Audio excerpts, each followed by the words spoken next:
So welcome everybody to our special class this evening. And before I begin, I just want to give a special thanks to the team of Project Likkutei Sichos, the power team of Project Likkutei Sichos, for bringing us together tonight and for all of their other amazing initiatives to be able to inspire so many of our brothers and sisters in learning Likkutei Sichos. I want to especially thank my dear friends, Rabbi Shlomi Greenwald, and Rabbi Shmuley Nachlas, Rabbi Yisrael Wilhelm, Rabbi Moshe Lagarari, who are behind the Project Likkutei Sichos. May you go from strength to strength. And thank you for bringing us all together tonight and for so many other classes in the past, and Be'ezer Hashem in the future. I also want to invite everybody to our ongoing classes. Monday and Thursday morning, 7:30 a.m. We have a ongoing class in Chassidus. We now started Derech Mitzvah Sicha, Mitzvahs Tiglachas Mitzvah, the mitzvah of shaving the Mitzvah, one of the fundamental mitzvahs in Derech Mitzvah Sicha by the Tzemach Tzedek. We're going to continue tomorrow, Thursday morning, 7:30. Everybody is invited, as well to our Tuesday Parshas Shir, Tuesday 12:45. And all of these are live streamed on the website, theyeshiva.net, THEYESHIVA.net. Everybody is invited. So please open your source sheets, because this is going to be a text-based class and quite an intense one. So if you go to theyeshiva.net, you'll see the first class, Hadran by the Lubavitcher Rebbe on Mesechta Kinim, the secret of Jewish history. There is a source sheet below the video. You can download the source sheet onto your computer, or on the right side of the video, you could just bring up the source sheet onto your computer. You can also get the source sheets every week on the website of Project LikkuteisiChos.com.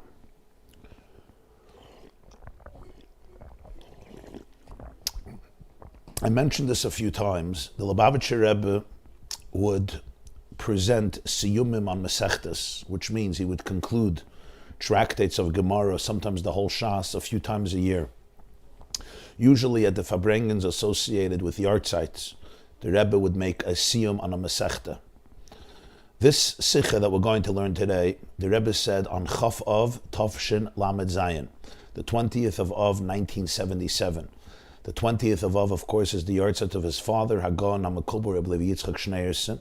And each year on Chaf Av, the Rebbe would hold a long Farbrengen, and among the highlights of the Farbrengen was a grand siyum Mesechta. The Rebbe would make a siyum on a Mesechta in his exploring the lumdus, the pilpul, and the meaning of the end of the Mesechta and the beginning of the Mesechta. Some of these siyumim are what you may call timeless classics. Just a few weeks ago, we learned together the siyum on Meseches Chagiga that was also said on Chaf Av. That was Chaf Av Tavshin Lamed Aleph, 1971. But today, we're going to learn Chaf Av Tavshin Lamed Zayin, 1977. And this is a siyum that the Rebbe made on Mishnayos Meseches Kinim, which is the last tractate of Seder Kachim. So he said then that he's making a siyum on Meseches Kinim and the whole Seder Kachim, the whole order, the section of Shas of Kachim, and the last Mishnayos, which doesn't have Gemara on it, is Meseches Kinim, and the Sicha was continued on the Shabbos Farbrengen of Parshas Eikev Lamed Zayin, and then continued Shabbos Parshas Re'eh Lamed Zayin.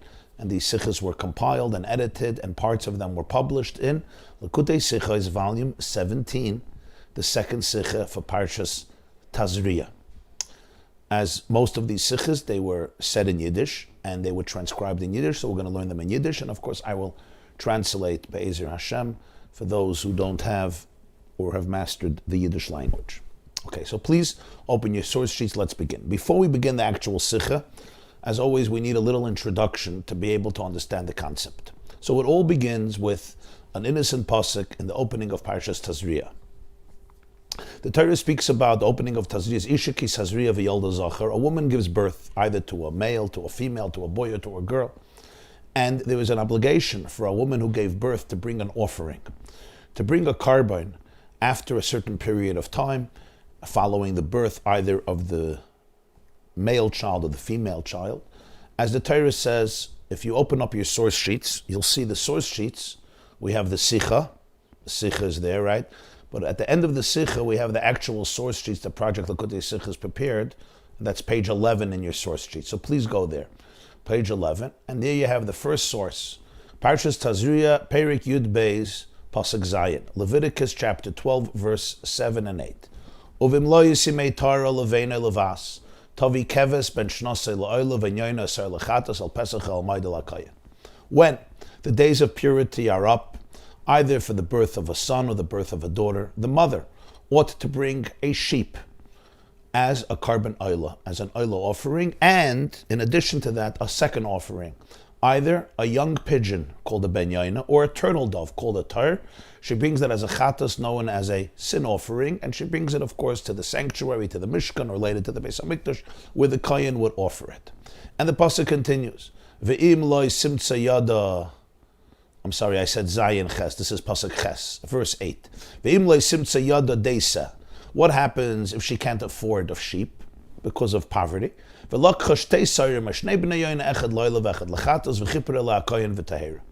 the woman takes either 2 turtle doves or 2 young pigeons, 2 young doves, and she offers, one is an oila, a complete burnt offering, that's called an oila, and the other one is a chatas, a sin offering, and the kohen shall effect atonement, and she becomes completely pure. So we have her 2 options that the Torah gives.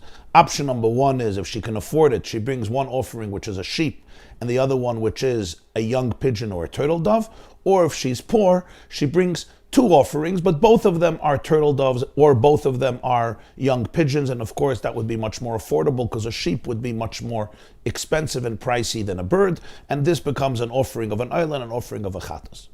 Mesechta Kinim. What does Kinim mean? The word kain is the Talmudic term, the Mishnah term for a pair of birds. So when a poor woman brings 2 birds, and you have to understand that there were only 2 types of birds that were allowed to be brought as a carbon in the Beis HaMikdash. Only 2. There weren't many types of birds that you could bring, even kosher birds. Most of the birds are kosher.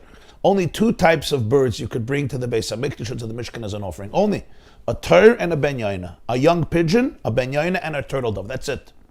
Kain, kuf nun, today we call kan as a nest, but kain here is not a nest, it's a pair of birds, which means a set of 2 birds that the woman brings as an offering. And by the way, there were another 5 instances where people were obligated, men or women, to bring a pair of birds as an offering to the Beis HaMikdash. Another 5 instances in halacha. Most of the cases were women who brought them after birth, but you have the case of a zav and a zava, you have the case of a mitzayra, a leper.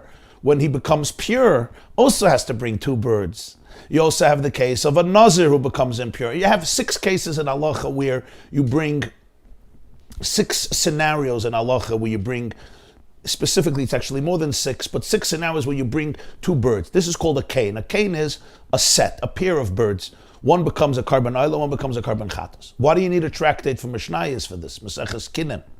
Kinim is the plural of kain. Kain is 1 pair, and kinim are pairs of birds, sets of birds. Because here's the issue. The issue is as follows.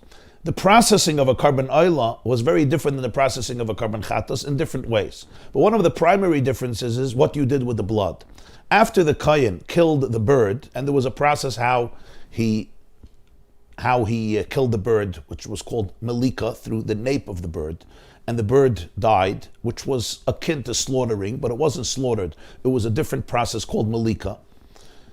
The kohen needed to place part of the blood of the bird on the mizbeach, on the altar, which is done by every single carbon. But here is a difference between the oila sa'if and the chatas sa'if. The bird that was brought as a carbon oila, the bird that was brought as a carbon chatas. The bird that was brought as a carbon oila, the blood had to be placed on the higher part of the altar. The altar, the mizbeach, was divided by a chut hasikra, by a red string that was a division between the higher part of the altar and the lower part of the altar. When there was a bird that was brought as an oila, the blood was placed on the higher part. When there was a chatas, the blood was placed on the lower part. We learn out from the Torah that if you confuse the 2, which means the oila goes to the lower part and the chatas goes to the higher part, the carbon is invalid, it's disqualified. So here is the issue of Mesechta Kinim. Most of the tractate deals with a situation where birds get mixed up. The carbon oila bird gets mixed up with the carbon chatas bird, and that creates a halachic confusion what should be done. And this is what the Mesechta deals with in so many different scenarios. It has 3 chapters, and it goes through very many scenarios after it establishes in the beginning of the tractate the main rules governing the Oila bird and the Chatas bird. We now come to the last Mishnah of Mesechta Kinim, and again there's 3 chapters, so this is the last Mishnah of the 3rd chapter. The last Mishnah is a very complicated one. A lot of many mathematical equations, a lot of calculations you have to hold. In Yiddish it's called Medaf Halten Cup. You have to keep focus because there's a lot of complexities of how it works. But here is the thrust of the issue, and that is a major confusion happens.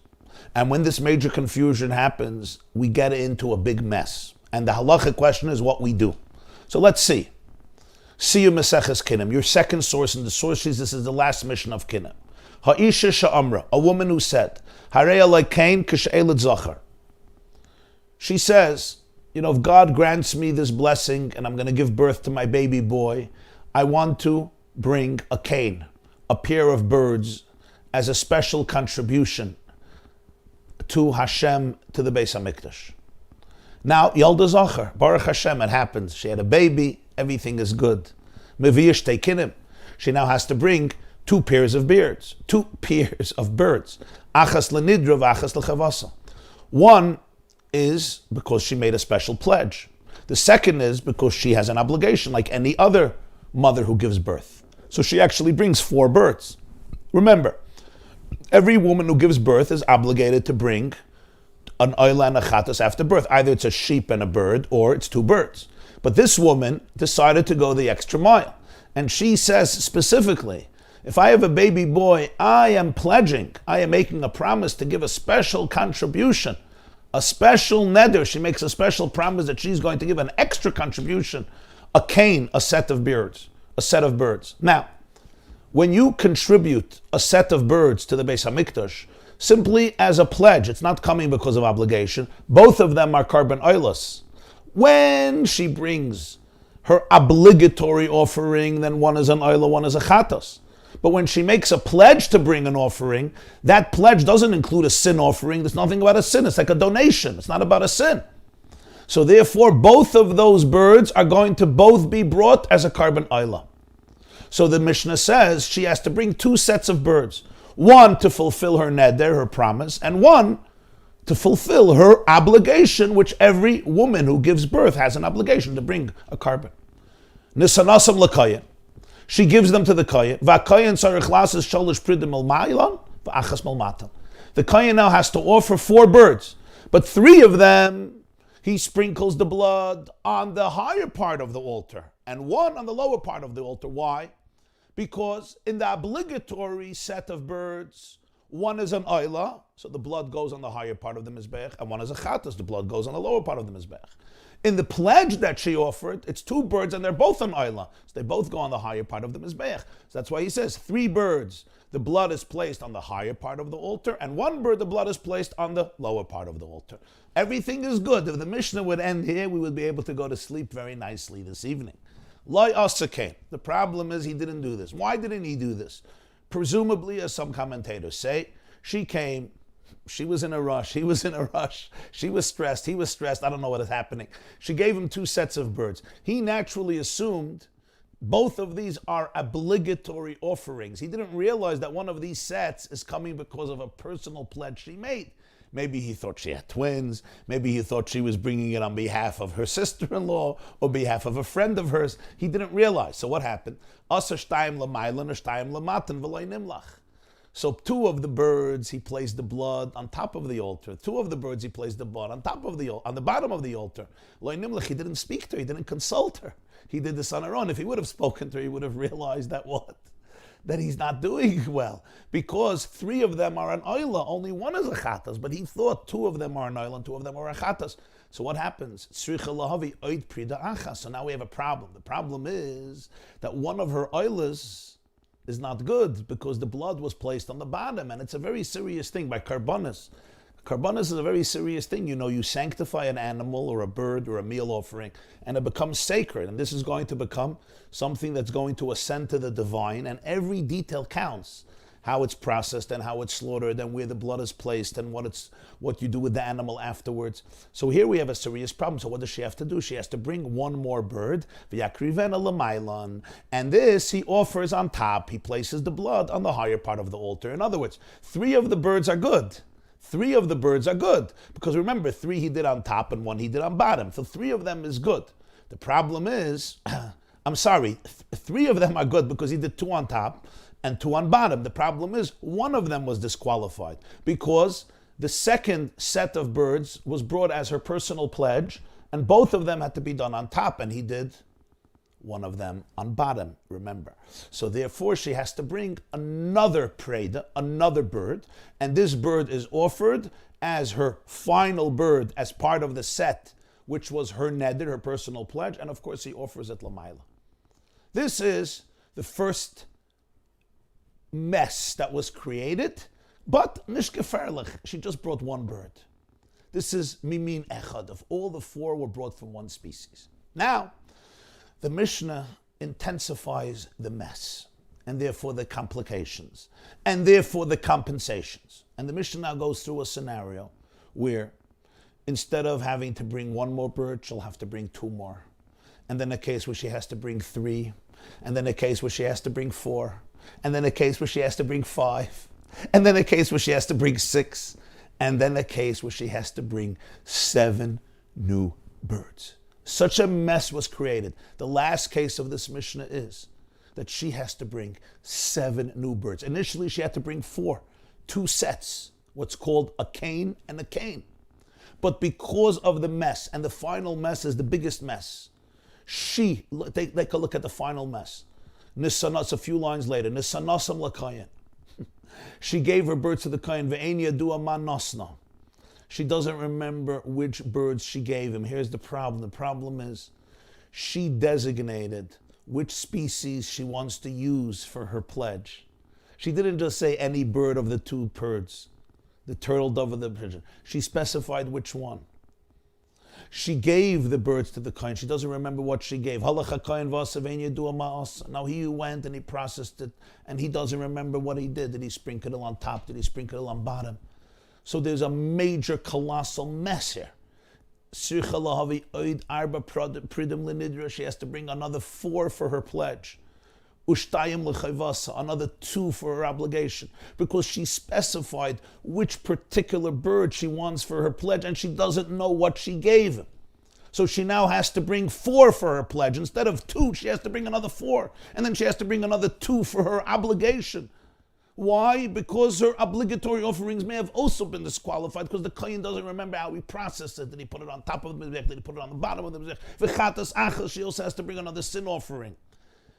The commentators go into detail to figure out exactly what is happening here in every single one of the scenarios. And Benazai says she has to bring another 2 sin offerings, which means she has to bring another 8 birds. Wow. Now, I'm not going to go into all the calculations right now. Everybody can open up a Mesechta Kinim and take your time and your patience and learn it slowly with the commentaries. There's a different approaches to this Mishnah. There's the approach of the Bartanura, the approach of Rashi, the approach of the Rambam, the approach of Tiferes Yisrael. It's complex and it's nuanced. It's fascinating. But the bottom line here is that if you just realized how this thing evolved or devolved, the first case was the kohen made a simple mistake, an innocent mistake, and it cost her another bird. 1 more bird. Okay, instead of 4, she brings 5.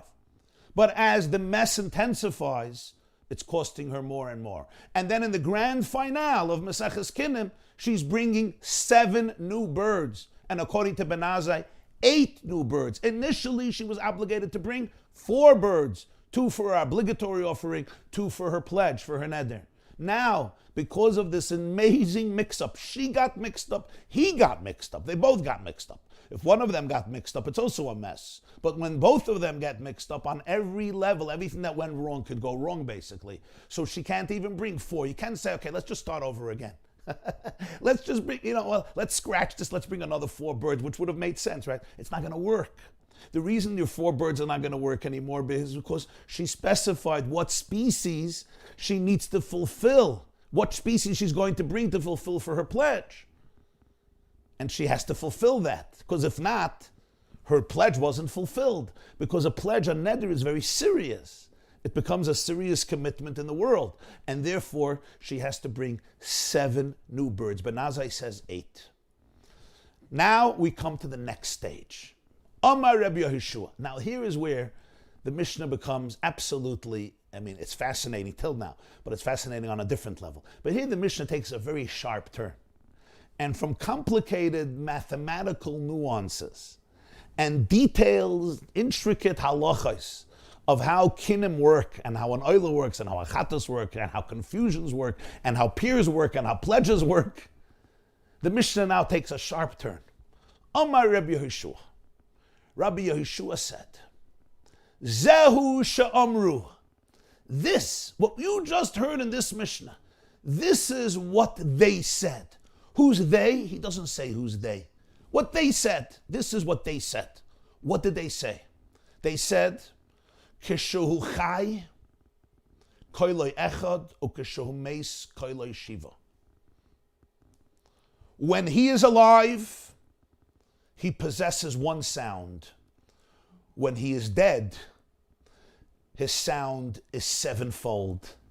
Again, when he's alive, he has one sound. When he's dead, he has 7 sounds. His sound is doubled, tripled, etc., quadrupled, 7-fold. His voice, kaila is, his voice becomes 7-fold. Ketzad, kaila shiva. What do we mean by this? What do we mean when we say that his sound is 7-fold? Who are we even talking about? So as the commentators say, we're talking about a sheep. We're talking about a ram. We're talking about a beast. He doesn't say it specifically. The Rebbe suggested then in the talk that the offering of a woman when she gives birth is a sheep. Unless she's poor, she brings 2 birds. He doesn't even have to specify it. That we're talking about a sheep or we're talking about a ram, a keves. So when it's alive, it has 1 voice. When it's dead, it has 7. Ketzat kaila shiva. What do we mean by this? Says Rabbi Yehoshua. Shtei karnov. Shtei chatzotzros. The 2 horns of the ram are turned into 2 trumpets. Shtei shoykov. Shnei chalilin. The 2 leg bones are turned into 2 flutes. Oiroi, the skin, l'soif, is transformed into a drum. Meyav, the intestines, l'nevalim, are used for the strings of a lyre. A lyre is one of those stringed instruments. So he says, the hide is turned into a drum, and the intestines, the entrails, are turned into strings for the lyre. And then the Mishnah continues. B'nei meyav l'chinoires. The large intestines are used for the strings of a harp. A kinner is a harp. So this is what we use the large intestines for. And Rabbi Yehoshua says, this is the 7 voices. You see, when the sheep is alive, when the ram is alive, when the beast is alive, it has 1 sound. Meh. It dies, and suddenly it has 7. Let's think about this. 2 horns became 2 trumpets. That's 2. 2 leg bones, 2 thighs became 2 flutes. That's 4. The skin, the hide became a drum. That's 5. The intestines became lyres. That's 6. And the large intestines became harps. That's 7. So you took the various organs of this animal and you turned them into 7 instruments, which are producing 7 different sounds. And some say, the wool of the sheep can also be used to make tchelas. Tchelas is, of course, the turquoise color with which wool was dyed. And this is referring to, the commentators say, the robe of the Kohen Gadol, the Me'il, was made out of tchelas. It was wool taken from a sheep, sheared from a sheep, that was dyed with the turquoise color of tchelas. On the hem of the robe, there were what's called pa'amoinim, bells that would make noise, so it produced another sound. And near those bells, you had rimoinim, made of tchelis, you had woolen pomegranates. They were shaped in a pomegranate, and the bells banged into them, pounded into them, and made noise. So this is another source of noise, another sound that comes from the sheep, from the wool. So we have 8. And of course, this parallels the point of view of Ben Azai, because the first opinion was that the most birds that the woman would have to bring to compensate for the mess is 7, but Ben Azai said 8. So Rabbi Yeshua says, this is what they said. When the sheep is alive, it has one voice, one sound. The sheep died, it has 7 or maybe 8. The Mishnah continues. Reb Shimon ben Akashi said, Ziknei Amaretz, old people who are Amaretz, they're ignorant. The older they get, the more they become confused. Shenemar, the verse says in Iyov, Job chapter 12, Hashem removes the language of the loyal ones, and the flavor of the elderly he takes away, or the reasoning of the elderly he sometimes takes away. But elders of Torah, those who are saturated with Torah, or in the source sheet they put in Ziknei Torah, there's another version, Ziknei Talmidei Chachamim, I believe, Ziknei Torah, elders of Torah, Kolzman Shemaskinim, the older they get, their mind becomes more settled. Shenemar, it says in Iyov chapter 12, B'yeshishim chachma, in old age there's wisdom, v'oirech yamim tvuna, and in the length of days there is understanding. And this concludes Mesechta Kinim and the entire Seder Kachim, which we learn to say the Taras. What is the point of these last 2 statements in the Mishnah? What does it mean? So the commentators explain. If you look up Rabbeinu Ovadia of Bartanura, the classic commentary on the Mishnah, the Rav, the Bartanura, or you look in the commentary of Rambam on Mishnayos and other commentators, their point is as follows. Rabbi Yeshua is trying to give us an explanation, and he says, this is such a strange phenomenon. The strange phenomenon is what? A woman wanted to bring 4 birds, and she ends up bringing 7 or 8. How do you make sense out of this? Rabbi Yeshua said, this is what they said. When the sheep was alive, it produced one sound. Meh. When it died, you would think that sound would be over. It's dead. Suddenly, it produces 7 sounds. This woman, initially, when she brought her offerings and she made the pledge, she had to bring 2 sets of birds, only 4. Right? Now there's a mess, there's a confusion. It's like when the sheep dies, everything gets confused, everything changes. And what happens? There's many more sounds. There's many more voices. There's many more birds that are brought. There's 7 birds. There's 8 birds. Just like the sheep after it's dead has 7 sounds or 8 sounds that come from the instruments that are fashioned from the various organs of the sheep. Or as the Rambam puts it, when the sheep dies and essentially deteriorates, it loses its value, it's dead. Nisraba by ha-mitzvahs. Suddenly you could do so many more mitzvahs with it because you can take the various parts and make trumpets out of them, shofars out of them, various musical instruments that would play in the Beis HaMikdash or at other wonderful occasions and actually fulfill mitzvahs with these instruments. As a result of the sheep's death, if the ram wouldn't die, you could never do it. So the Rambam says, as a result of the deterioration, now you can have a shofar for Rosh Hashanah, you can have a trumpet for the Beis HaMikdash, you can have a shofar for the Beis HaMikdash, you can have a drum in the Beis HaMikdash, a harp, a lyre. These were all instruments that were used in the Beis HaMikdash on a daily level for the musical concertos that the Levium would conduct in the Beis HaMikdash. The Kohen Gadol can have a robe with pomegranates, all because the ram has died. Here too, as a result of the mess, as a result of the confusion, we have so many more birds that have brought us karbanos. What's the connection with the last piece? Elderly Amei Aretz, Ziknei Amaretz, Ziknei Torah, what's the connection? Same point, says the Bartanura. When the sheep died, what happened? The sounds increased. Mute yourself. They gotta mute themselves.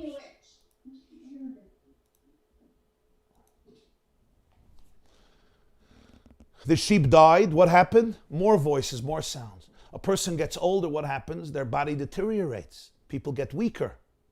So he says, those who are Amei Aretz, who are ignoramus, indeed, they become weaker and their minds become weaker. But the sages of Torah, what happens? Even though you would expect them to become more feeble because of their physical weakness, what happens? Their wisdom grows. Here too, as the situation becomes more complicated and more problematic, like the person getting older and older, you would expect a decline. What happens? The woman ends up bringing 7 more offerings, or according to Ben Azai, 8 more offerings. Okay.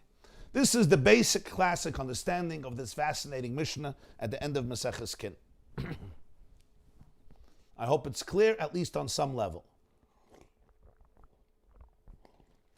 Now, let's go to the Sicha itself. Please go to the Sicha itself. We had the source sheet, so now go to the top. And let's go to the Sicha itself. If you go to the source sheets, again, page 1, 2, 3. If you go to theyeshiva.net, you can open your source sheets. It's page 131, third page when you start scrolling down from the source sheet. You see Tazria Beis, there's a star, and it says V'siyah Mesechta Kinim V'seder Kachim. Now, the first seif we just did, so I'm not going to do it again. He basically quotes the Mishnah, the whole Mishnah, till the end, and he quotes the commentators who explain what the Mishnah means, which I just went through with you inside the Mishnah. I want to go to the next page, Seif Beis. Seif Beis begin the questions.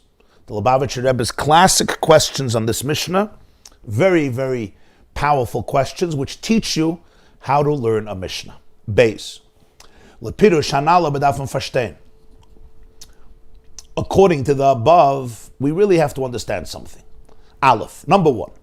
Auf dem Minyan as Melachatchilas given menit wie ein Sach und dafke durch Kilkel v'kayetze bis werden 7 Sachen kann man geben kama v'kama Dugmayas. Will Moschen. A Dugma pschutte von der Chassim was gehen ibe bei Yerusha von dem Vater zu 7 oder 8 Jörschem. Kols Mann, der Meure schleppt, gehören den Chassim zu ein Mensch. Kusho Meis, und die Kinder jahrschen in den Chassim, gehören den Chassim zu 7 oder 8 Menschen. Meile kommt in dem zu Ribu, und euch in Mitzvahs, das ist aber bei Mitzvahs. Aber so der Chiyuv, Mitzvahs Peye, Bikurim, V'chuli. If jeder Chelik Asada was aufeinander geteilt geworden zu jeder Basunder. Bedung mir wieder Ribu Kabonis, but they will let us. Von dem, was Rabbi Yeshua bringt, dafke die Dugme, is moving as in der Dugme is da a Teuchen, was is Massen bejösser, leniden de dan, mehr wie andere Dugmayas. Rabbi said, I don't understand.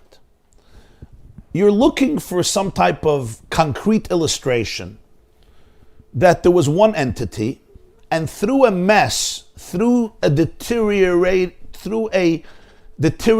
process, it went from 1 to 7 or 8. You can give so many examples. And he says, take the most concrete example of assets. A father is alive, and all of his assets and all of his money belong to whom? To one person. He passes away, and what happens? If he has 7 children, he has 7 heirs. Now, the same property belongs to 7 people. Ownership gets increased by 7-fold. Instead of one person owning the property, now you have 7 people owning the property. Now you have 7 opinions. Now you have 7 people involved. Now suddenly there's 7 people who got it. And what does that mean? So you say, okay, but it's not connected. Here there's new carbonas. He says, no. So a lot of new things happen. There's a lot of ribui.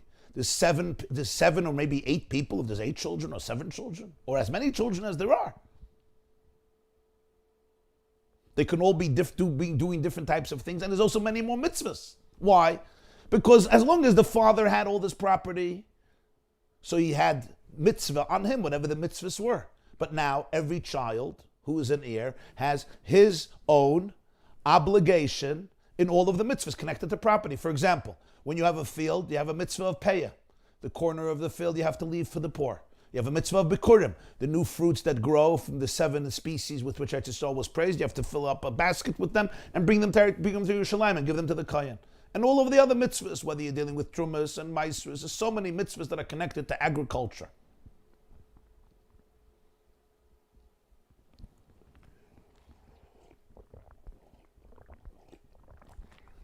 Before it was one mitzvah on one person. Now it's 7 different mitzvahs on each child who has his own field. So if you had one huge field, you now divided the field. So if you had one, let's say one big field, right? So the field had one mitzvah of payah, one mitzvah of bikurim. Now you divided the field into 7 different properties. So now everyone has their own mitzvah of payah, their own mitzvah of bikurim, just like by the woman who gave birth, by the Yeledes. As the situation apparently became more messy, she now has many more mitzvahs. It seems like Rabbi Yeshua finds a very interesting example of a sheep or a ram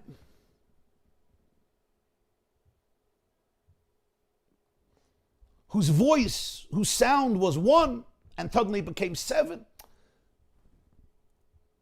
It seems like there's something about this illustration that is more appropriate than any other example. But what is it?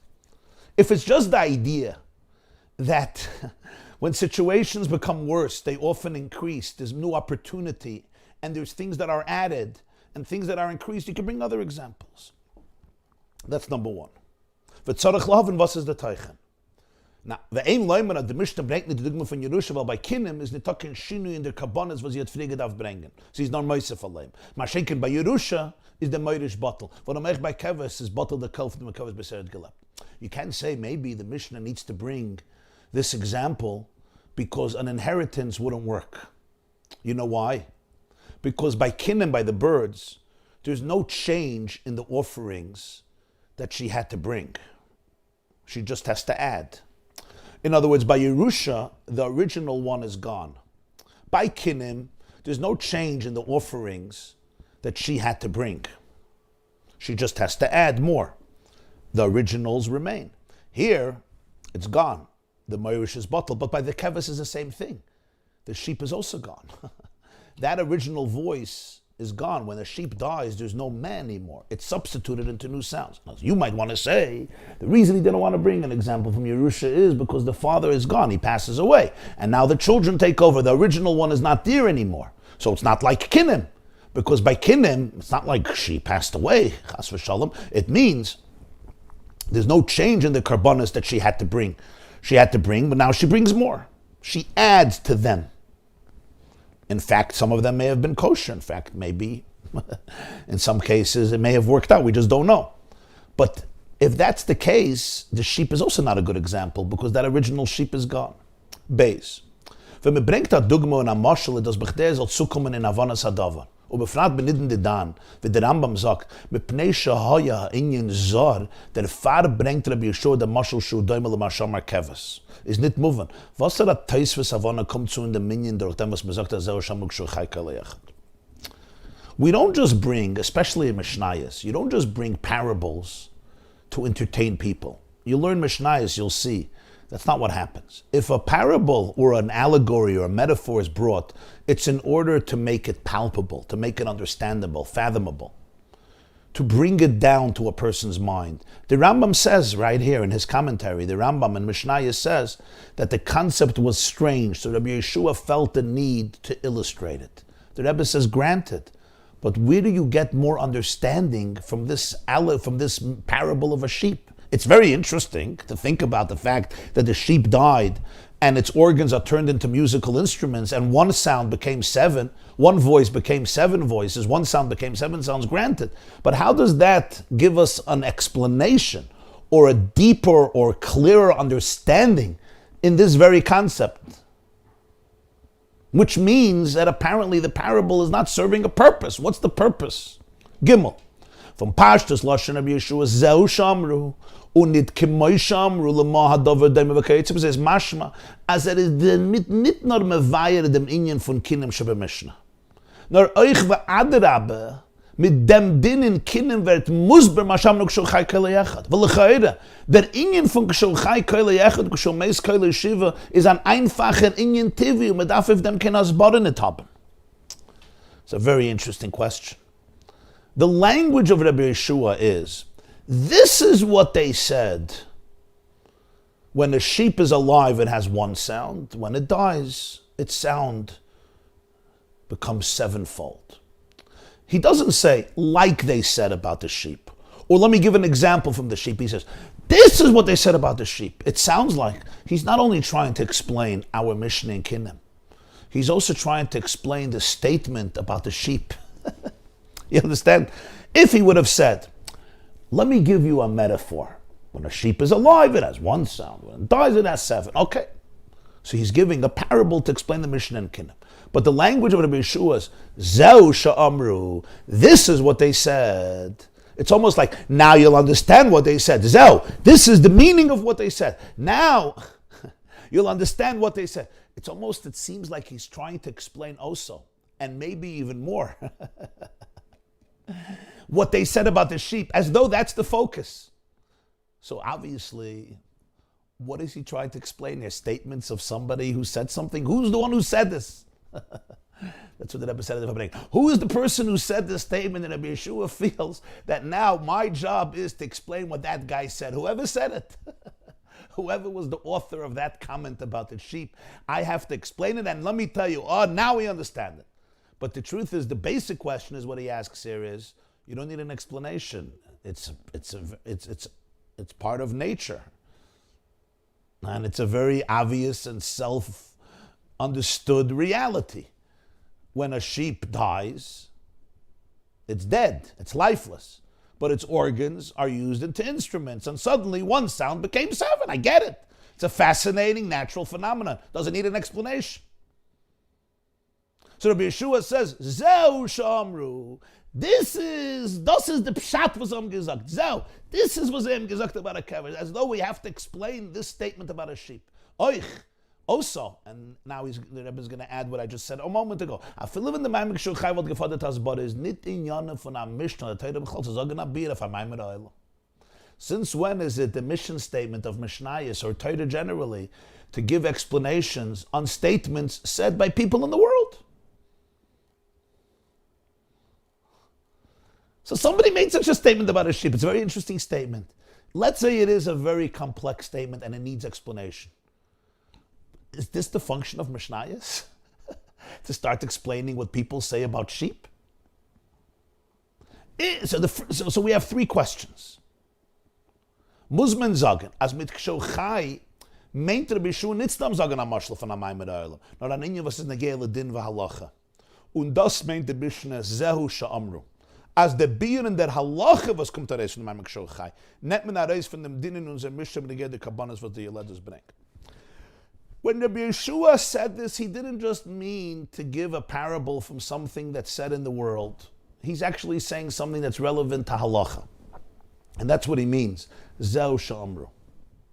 The explanation in the halacha about a sheep and the difference between a live sheep and a dead sheep, you can take out, you can deduce from the halacha in Mesechta Kinim about the offerings of a mother after she gave birth. So to summarize Seif Beis, summation. Question number one is, why not just give a simpler example of a father who died and his inheritance got split up and increased, and from one owner there are 7 owners with many more mitzvahs. Number two, a parable is here to explain, to illustrate, to add understanding. Where do we gain, where do we glean more understanding through this parable? Okay, the sheep died and there's 7 sounds. Granted, 7 musical instruments between the trumpets and the drum and the lyre and the harp.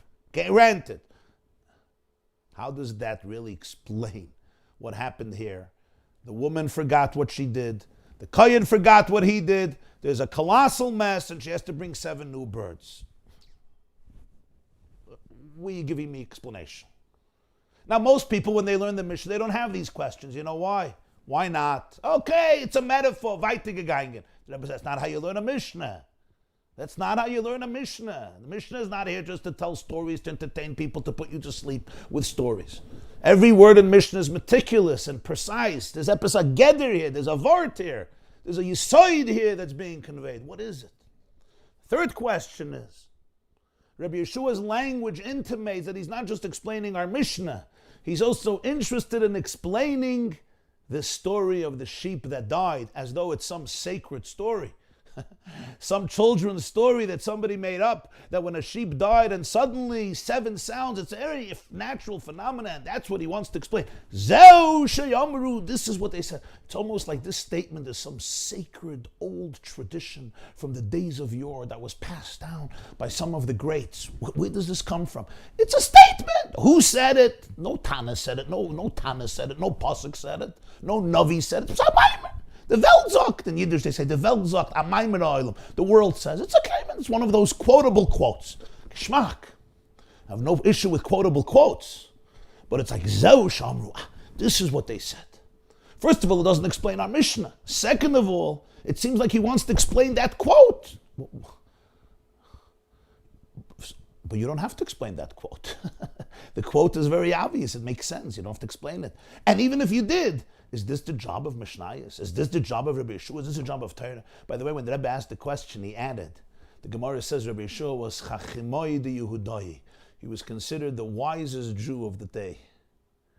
In fact, all of the major debates against the philosophers of non-Jewish philosophers of the time were conducted by Rabbi Yeshua. There's a whole sugya Meseches Chagiga Daf Hey, and a big sugya Meseches B'chayres Daf Ches. The great debate between Rabbi Yeshua, Stam Yeshua, Rabbi Yeshua ben Chananya. By the way, Rabbi Yeshua was a Levi. He served as a Levi at the end of the era of the second Beis HaMikdash. So he knew about the musical instruments. I just thought about this. He knew about the musical instruments in the Beis HaMikdash because he would sing or he would play music. He was a musician or a vocalist, but he was a Levi who was in the Beis HaMikdash. He was one of the Meshayrim. The Gemara says, Stam Rabbi Yeshua ben Chananya. And he was there at the Churban, and he was a great debater. He debated the sages of Athens, Savi de Beasuna, 60 sages of Athens, the Greek philosophers during the Roman era. So Rabbi Yeshua was a brilliant man. So the Rebbe said that. Rabbi Yeshua is not just coming here to tell us little stories or give us cute metaphors. Rabbi Yeshua was saying something. There's profound, any Tana, but certainly Rabbi Yeshua, Chachimoi de Yudai. So what do we have to learn? What do we have to say here? Rabbi Yeshua is not just telling us statements and giving us explanations.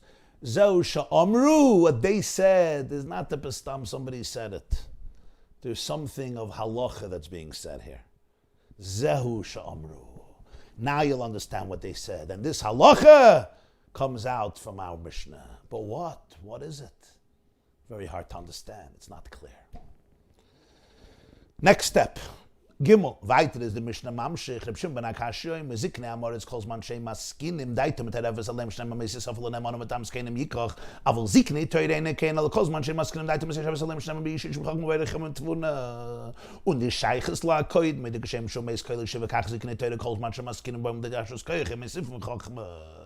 We already said this. The last part of the Mishnah is about the different types of people who get old. Those who are Amiratzim, they are ignorant, and those who are saturated with Torah. And the connection is that even when they get old, Talmidei Chachamim, men and women of Torah, even when they get old and they become weak, their wisdom only increases. Medaf Abbe Fashstein asks the Lubavitcher Rebbe Aleph, was ist da bechal negederin von Zikne Amoritz calls man Shem Maskinim Chuli? Beis, my Kamashmal, and this is the Svara Pshutta V'Rishoina, as Tashus Koyach bringt Tashus Chochma. Gimel wie Yiseidim is so he's hepech Kavonas Hamadu Mishnah Besmichus Laza. Zum Madger sein as Dafke durch Zikne V'Baimel Tashus Koyach kommt zu in Chochma Dalet, al Kolpana mit das gedacht sagen La'achere von dem Chiddush und der Babbe von Zikne Teure, as Afal Pivos bei Zeis Nitesef bei Yishuv Daitem is Havche bei Zikne Amoritz. Gewaldike 4 questions the Lubavitcher Rebbe asked. Question number 1. Why are you putting in here the negative, that ignorant people, the older they get, the more confused their mind gets? What's the point? That's not the theme you're trying to convey, so scratch it. Delete that part. What do you need it for? As the Rebbe said it in the Fabrengen, generally the Torah avoids speaking disgracefully about people, even about animals. The Gemara says in Baba Basra, Kuf Chav Gimel, the beginning of Psachim, full of begnus behemoth tmeil edibur akasav. We don't even like to speak negatively about an unkosher animal. That's just an addition in parentheses, but it's not relevant here. Why are you talking about elderly people who are Amei Haaretz that their mind gets confused? Number one. Number two, what's the chiddush of the Mishnah? Everybody knows as people get older and they get weaker, it affects their mental capacity. Physical strength and physical decline and decline in a person's health, and a person becomes weaker, it affects also their intellectual keenness and acuteness and sharpness. It's unfortunately, it's part of the natural phenomenon of aging. So he says, my kamashno, what's the chiddush? First of all, why is it relevant here? Why are you inserting it here? And second of all, it's obvious. When people get older, they become more confused. Things change. The body changes and the brain changes. I mean, we all know this. Question number 3. It's opposite of what you're trying to bring out. The Mishnah is trying to bring out how precisely through the decline there is an increase. Through the mess that happened in the Beis Hamikdash, the Kohen forgot, the woman forgot, there's more karbanos. So how do you bring that out? By telling me that Talmidei Chachamim, the older they get, the wiser they get. Beautiful. When you tell me about Ziknei Amei Haaretz, it's the exact opposite point. The older you get, the less it gets, not the more it gets. And number 4, even if you want to say it, because you want to contrast it, say it at the end. The main point is, Reb Shimon ben Akash, it should have said like this, Reb Shimon ben Akash, Ziknei Torah, the older they get, the more their mind becomes settled. And then, even if you feel the need to contrast, which is also doesn't seem necessary, you could say afterwards.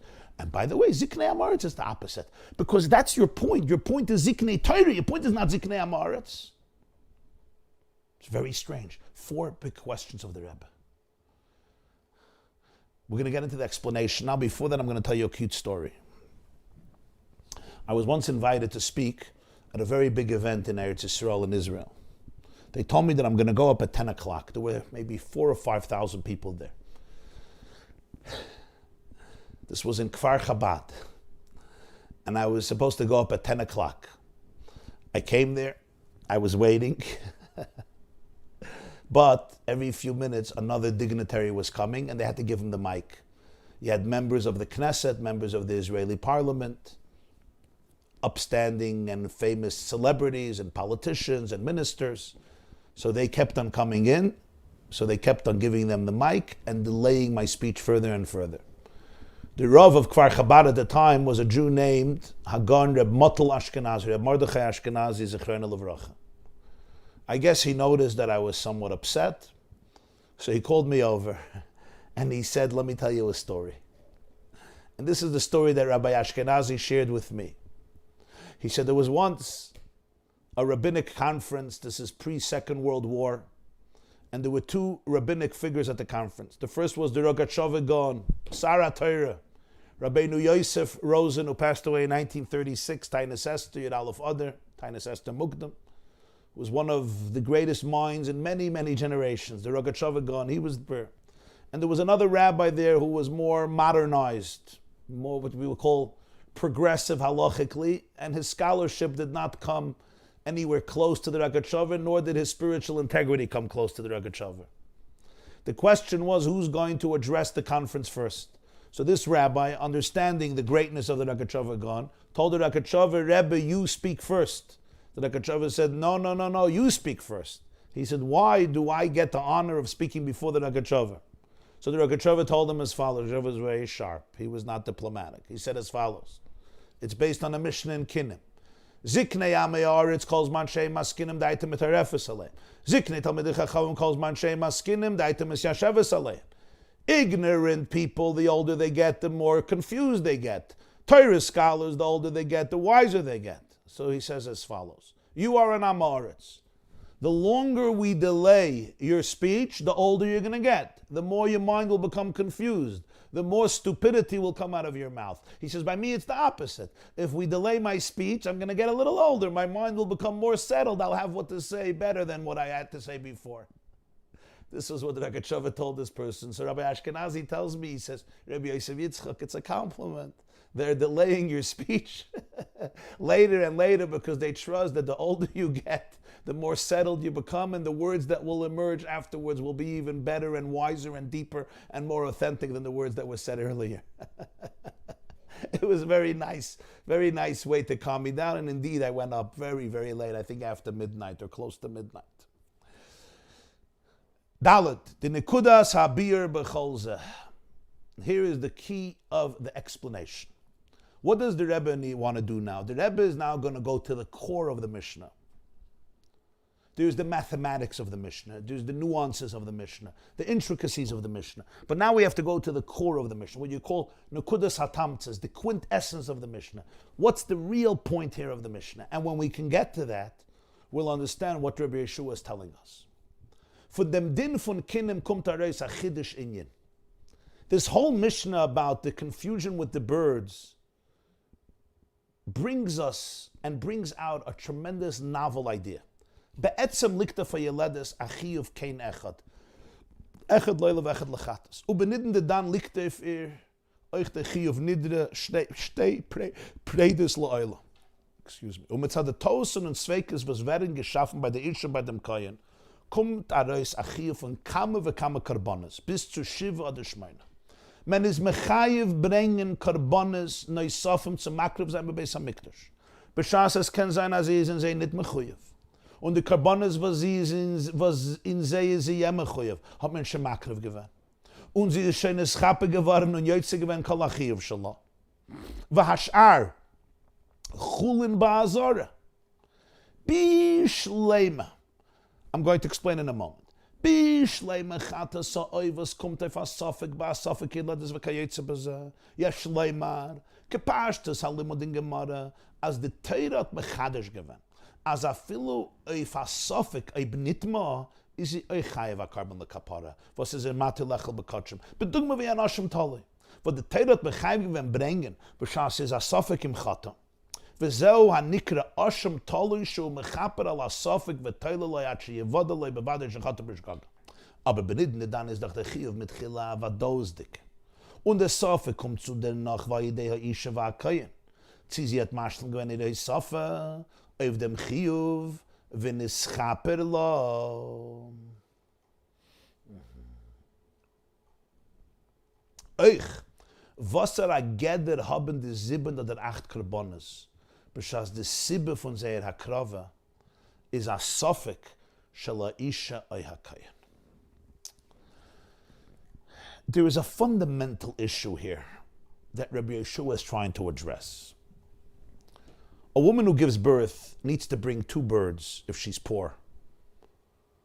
One for oila, one for chatas. In this case, she has to bring another 2 birds as a carbon oila because she made a special pledge. However, something happened. There were mistakes.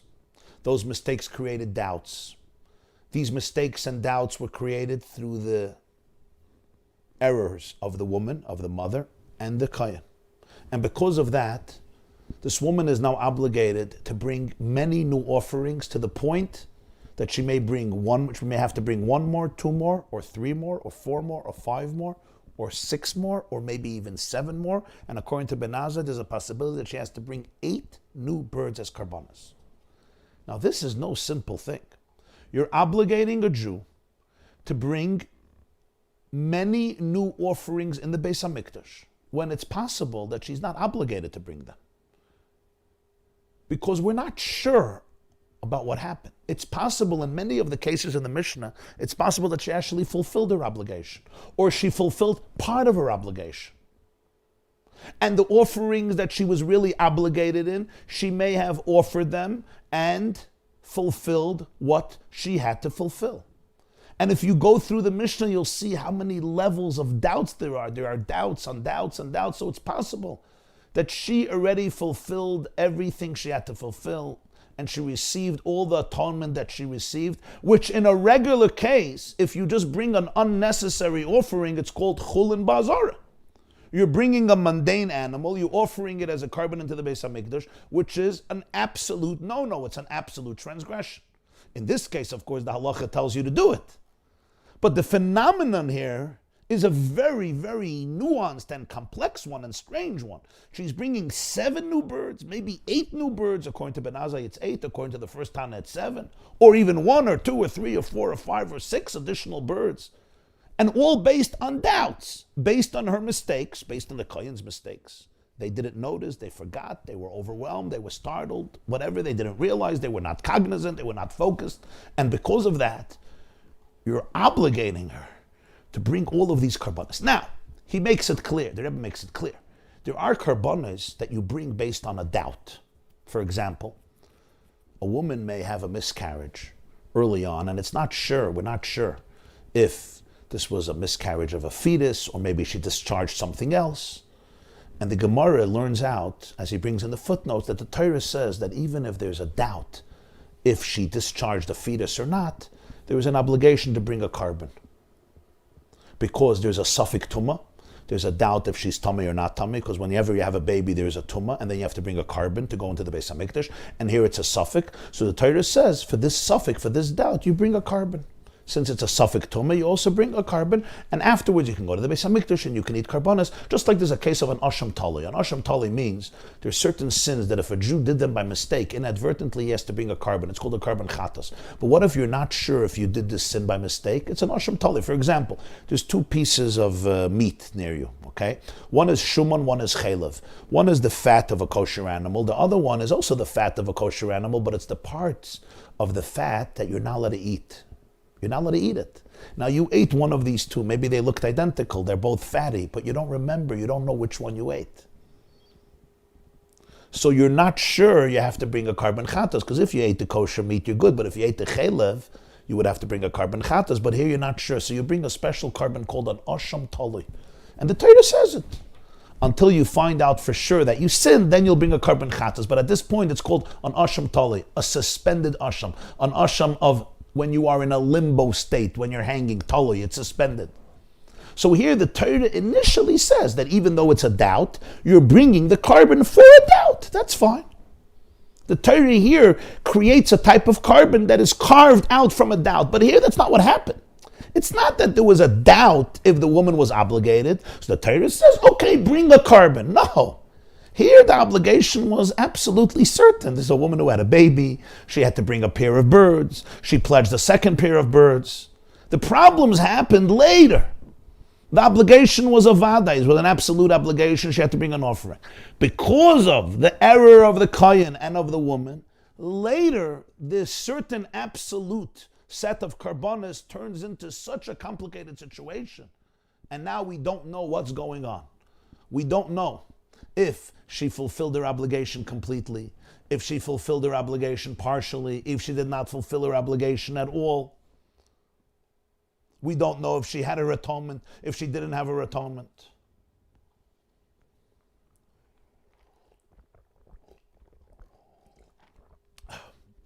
And yet, our sages tell us what has to happen. She starts all over again. And not she starts all over again and brings another 4. No, she brings 4, maybe she brings 5, 6, 7, 8. This is a very unique phenomenon in halacha. In addition to that, how do we define these 7 or 8 karbanas? They were caused by a suffix. They were caused by a doubt in the woman's mind or in the kohen's mind or in both of their minds. So on one hand, you can't say that there's an absolute obligation to bring a carbon. There may not be. On the other hand, you can't say there's no obligation to bring a carbon because then it's chulin bazari, you're not allowed to do it. So these karbanas are very limbo-like karbanas. What are they? Are they certain obligations? Are they not certain obligations? Are they obligations based on a doubt, but the doubt came from something that was absolute and certain? So you're dealing here with a mess within a mess. How do you define all of these karbanas? So the Chazal understood that she has to bring these karbanas. And they said, you have to go and bring another bird or 2 birds or 3 birds or 4 birds in order to fulfill your obligation. But this is a gewaldige chiddush, that there was an absolute prescribed set of laws that she has to do. she and the Kohen messed up because of their mistakes, which is part of being human. We make mistakes. That's being human. It's part of our vulnerability. And what happens suddenly? Oy Gewalt. You're not just repeating the process again. You're now bringing 1, 2, 3, 4, 5, 6, 7, 8 new birds. 8. That's double of the amount that you had to bring initially. And we don't even know if you're obligated fully, or maybe, again, there were mistakes and the Kohen doesn't remember and she doesn't remember. Maybe everything was done right. Well, the last case, everything couldn't have been done right, but maybe a lot of things were done right. This is what Rabbi Yeshua needs to explain. If Dem Zak Rabbi Yeshua has to say something. What does he say? He says something very profound. He's not just telling you a cute parable about taking a sheep and taking the limbs and turning them into instruments, which is a beautiful lesson in school to teach children and adults how to make musical instruments and how to make use out of everything in the world, and how everything, this is an incredible thing, how even an animal after it dies, it doesn't just die, it always gains, it gives something to the world. Every creature gives and takes, every creature. And even when an animal dies, its fossils return back to the soil or are absorbed by another animal, and it becomes part of the incredible food chain and food web, and becomes part of the incredible balanced ecosystem which allows our planet to continue to live and flourish. And that's a fascinating phenomenon of nature, how Hashem built the world, that everything gives and takes, and even after death there is a continuous process of give and take. That's beautiful and it's an incredible insight, but it doesn't belong in Mishnayos Mesechta Kinim. If Dem Zak Rabbi Yeshua Zeu sha'amru k'sho chai koile yechad u'ksho meis koile shiva. V'lechayde is das tarti des asri. The words of Rabbi Yeshua are extremely significant, and you have to hear those words. They seem poetic, and they are, but they're also halachic. They seem poetic, but they're also halachic. Rabbi Yeshua says, this is what it meant when they said that when the beast is alive, it possesses one sound. When it's dead, its sound becomes sevenfold. Its sound becomes sevenfold? Meh gets increased sevenfold? No. The meh is dead. Meh is dead. The sheep is unfortunately gone, lifeless. The instruments are fashioned from 7 organs. But listen to the words of Rabbi Yeshua. HaKeshohu chai koiloi echod. His koil, its sound is one. It possesses one sound. Kshohu meis koiloi shiva. Its sound, the sound of the keves, becomes 7. Is this poetry? Is this science? Is this nature? What does Rabbi Yeshua say? What do you mean its sound becomes 7? No. Its sound is muted forever. The sheep is gone. The beast is gone. The ram is gone. Obviously, talking about a sheep that has horns. So it's the male ram. Because you're turning the horns into trumpets, into shofars, into horns. You're taking horns and turning them. So you have to have an animal that has horns. But he doesn't actually say which animal. So you could say it's a ram, because a ram is the family of the sheep, and the sheep is what the woman brings as a carbon, if she's not poor. Okay. I'm just responding to a question somebody asks. Would he have horns? It's not talking about a baby sheep or female. We're talking about a sheep that grows and has horns, obviously, which we call a ram. An ayil.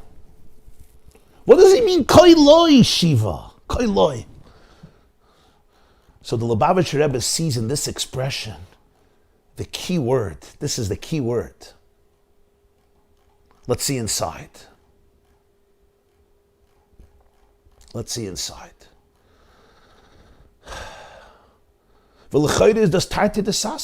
a contradiction here. The Shiva Koilas einen Stei Karnov, Stei Chatzoitzres, wo sie einen Koilas von Karnayim, Scheukim, Chuli, was haben nicht kein Scheiches zum Koilai von Keves, wo Afal bekein Omnuk Shehu Meis Koilai Shiva. There's a paradox here.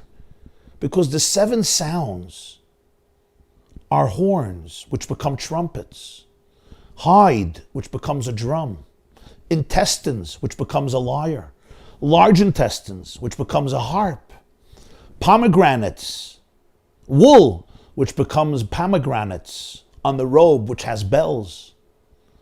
These are sounds of horns, of thighs, of leg bones, of intestines. These are not the sounds of the sheep itself. Says Rabbi Yeshua, no, this is what they said. When the sheep dies, when the beast dies, when the ram dies, koiloi shiva, alidei misas hakeves, werd bottle der koiloi echod, ze werden naye koilois bekarnayim chuli, aber amru, as ze zijn alle koiloi von dem keves. The death of the sheep indeed obliterates that single sound, the voice of the sheep. There are new sounds, very different sounds. You can't compare the sounds of the horns, the sounds of the trumpets, or the sound of the drum, or the sound of the harp or the lyre, with the sound of the sheep when it's alive. But Amru, Zeusha Amru, this is what they said. Koiloi, it's all the sound, it's all the voice, it's the koil of the keves. This is what they said. There's a depth in what they said. It's the sheep's sound being manifested, metamorphosized, transformed, filtered, but ultimately manifested, conveyed, expressed through these 7 organs, through these 7 instruments. Each instrument captures in its own unique way, in its own unique shape, color, flavor, through its own unique characteristics, the koil hakeves.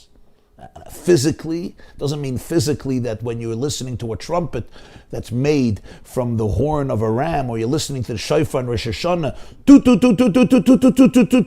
you're listening to a sheep crying, or a sheep pleading, or a sheep expressing itself. But on some deep symbolic level, that's what's happening. Because it's ultimately from the sheep. It's all the power of the sheep. It's the qualities, it's the features, it's the characteristics that God embedded in the genetic and physiological makeup of a sheep. It's the koil keves that's coming out, even though the keves is dead. The ram was slaughtered, the ram is gone. The ram has no koil. But this is the koil keves that's coming out through these. The sheep is gone, the sheep is dead. There's new sounds, yes. But kishahumeis koiloi shiva. It's koiloi. We attribute it back to the sheep. We have to have the wisdom. We have to have the gratitude. We have to be able to remember the source. Remember the progenitor. Remember where it comes from.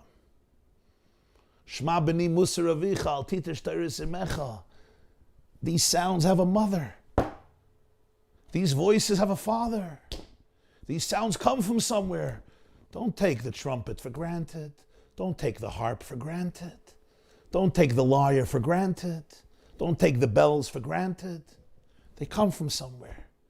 The sheep gave up its life for you to be able to enjoy the harp, for you to be able to enjoy the lyre. Hallelujah, b'nevel v'chinor. Navel is a lyre, chinor is a sharp. You say in the morning, hallelujah. Hallelujah, b'seika shofar. That's the shofar. The ram's horn comes from the ram. Hallelujah, b'seika shofar. Hallelujah, b'nevel. The lyre comes from the ram. Hallelujah, b'chinor, b'nevel v'chinor. The harp, it comes from the lyre. David HaMelech would play the music. David HaMelech was a brilliant musician. And the Gemara says in Brachas Daf Gimel, there was a harp on top of the bed of David HaMelech. Midnight, the wind would sway the harp, it would begin playing music. David HaMelech would wake up and learn Torah the whole night. Kinar, the Ben Yayada says, is Neir Chavav. It's the Neir of Yudkei Vavkei. Every musical instrument has such drama, such depth, such beauty. Don't take for granted that the sheep gave up its life. This is the koil keves. This is the sound of the keves that's coming out. I know it's a new sound. It went through a major metamorphosis. This is a very, very powerful and also emotional idea we're going to see. Now the Rebbe is dealing with it from a completely halachic perspective, not from an emotional or historical perspective. At the end of the Sicha, it's going to all be seen through the lenses of history, through the lens of history, and through the lens of spiritual vision of Judaism, how we view history, how we view the evolution of history from generation to generation, the relationship of a mother to a child, from a father to a child, from grandparents to grandchildren. But here we're talking about the halachic revolutionary statement of Rabbi Yehoshua, Koiloi Shiva, Zehu Sha'amru. Der mit is mavur, der Geder von die Karbonas. Als Gott die Sibbe von der Karbonas seinen Zweikes, für seinen geschaffen geworden, la'achere, ide erste Karbonas chayva, seinen euch die Karbonas bedugmas Koiloi. Sie haben auf sich a Geder chayva v'chuli. Punkt wie die erste Karbonas ihre. Here we have the halachic, lamdische definition of all these 7 new birds this woman is bringing. True, the reason she has to bring all these new offerings are because of the doubts that were created after she brought the first 4 offerings. Those 4 offerings were the real obligations.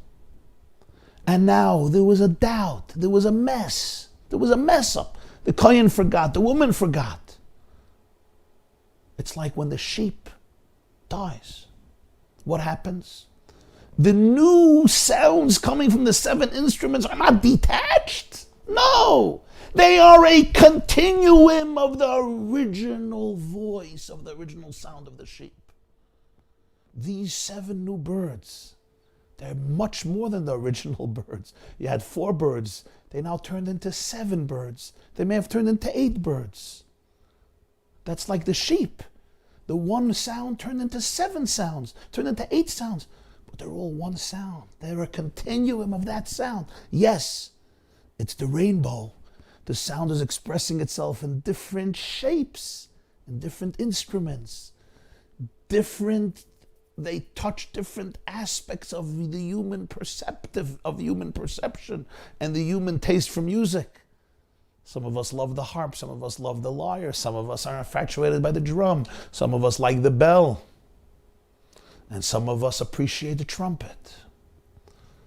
But its manifestations, its diverse manifestations of a singular koil, all these karbonas, which came as a result of doubts, are all a continuum of koiloi, of that original sound, that original voice of the sheep. They all have the geder chayva, they all assume the status of the original offering, which was an absolute obligation.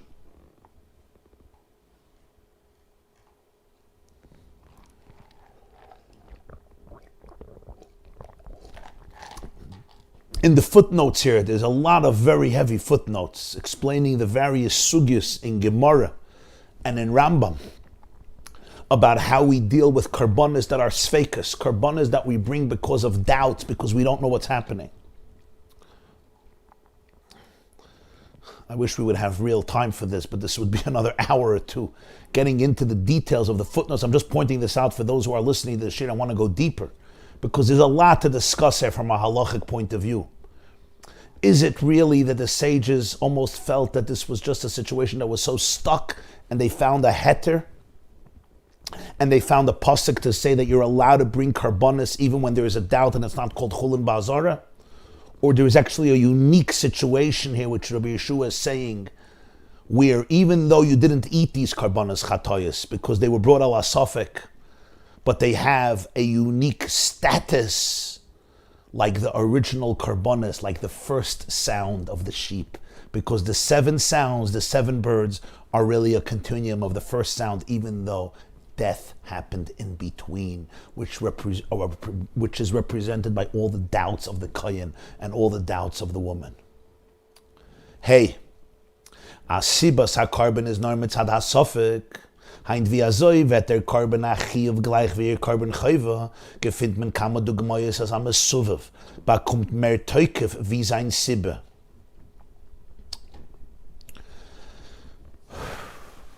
Mehem.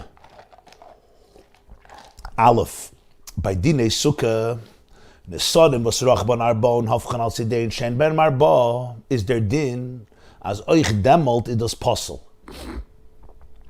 The Kivan de Yeshem Psul Alei Nasu Keshpuden Shal Matches, Hapsulin Lesachech Bechol Inyan Shahifchan, Zetman, As chodsch des Sibbe vetam was yesh shem psul alein.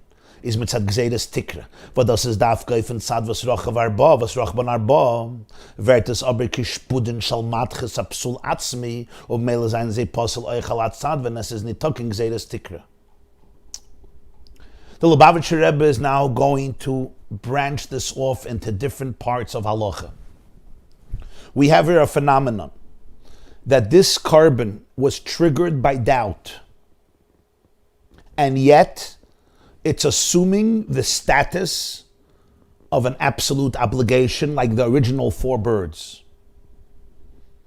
In halacha, we have a phenomenon where the result becomes far more potent and forceful than the cause.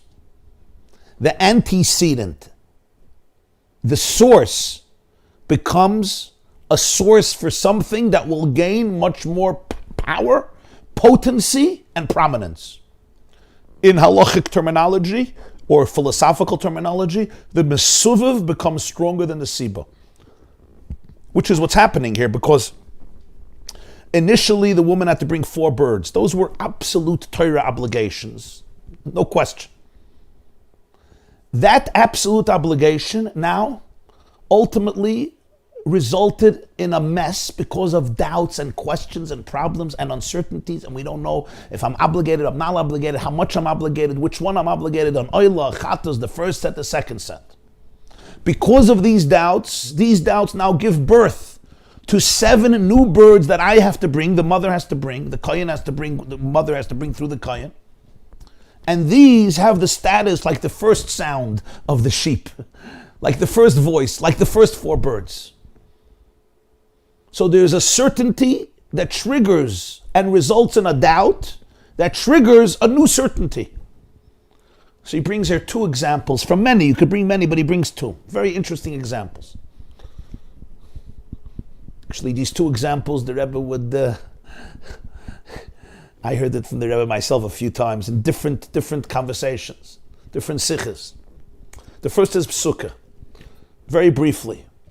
The Chachamim said if you have a board, a nesser is like a board, a plank of wood, and the width of it is 4 tfachim, you're not allowed to use it as schach, even though it's good schach. It's wood, it grows from the ground, it wasn't fashioned into a utensil, so it's good, you can use it for schach. But they had a problem, it's called gzeirus tikra. Gzeirus tikra means, if it's 4 tfachim, which means it's 4 hand breadths, when you look up it looks like a roof, because it's so wide. So then you may come to think, I could just sit under the roof of my house. It's called gzeirus tikra. So they said, don't use that board. But here's the deal. What happens if that board is 4 tefachim, 4 hand breadths wide, but the thick of it, the height of it, is only 1 tefach. It's very thin in its thickness. So you know what you could do? Just turn it over. Turn it over on its side.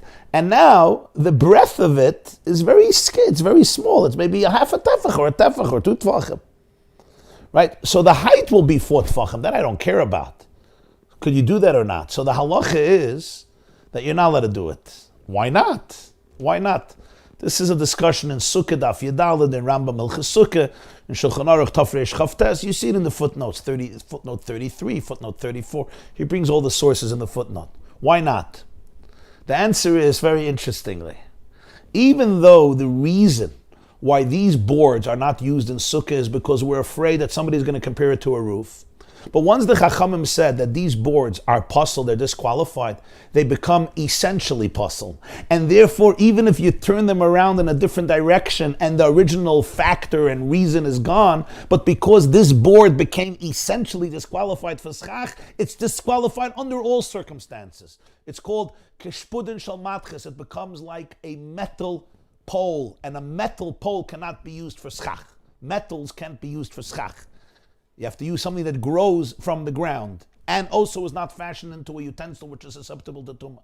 So a metal stick, a metal pole, a metal stave cannot be used as schach. No difference which direction. Even though the Chachamim prohibited this board. Why? Because it's wide 4 tefachim and it looks like a roof. And in this case, it doesn't look like a roof. But when they said it's puzzle, what happens? They said it is puzzle. So the psul now becomes, so to speak, part of the very reality of the board. This board is disqualified for schach. It's psul atzmi. It's like innately not good. It's not just if it's in this direction or that direction. So therefore, even if there's no gzeres tikra, even though right now you turn it on its side, so the width is only 1 tefach, the thick is now 4 tefachim, it's still not good. It's possible. What's the concept here? This is a very similar concept. Because why did they make it possible? What made it possible? A specific gzeres tikra, right? Now, in this situation, there's no gzeres tikra. But the result of gzeres tikra becomes more powerful than gzeres tikra. In other words, if it will only remain possible because of gzeres tikra, the psul only had to be if you put it on top of your sukkah in a way that it's covered. It covers 4 tfachim of your sukkah. But you didn't do it that way. So even though the source, the siba, the reason, the progenitor, what triggered the psul, what created the psul was gzeres tikra, which is a specific concern. The result of it becomes more powerful than gzeres tikra. How do I know?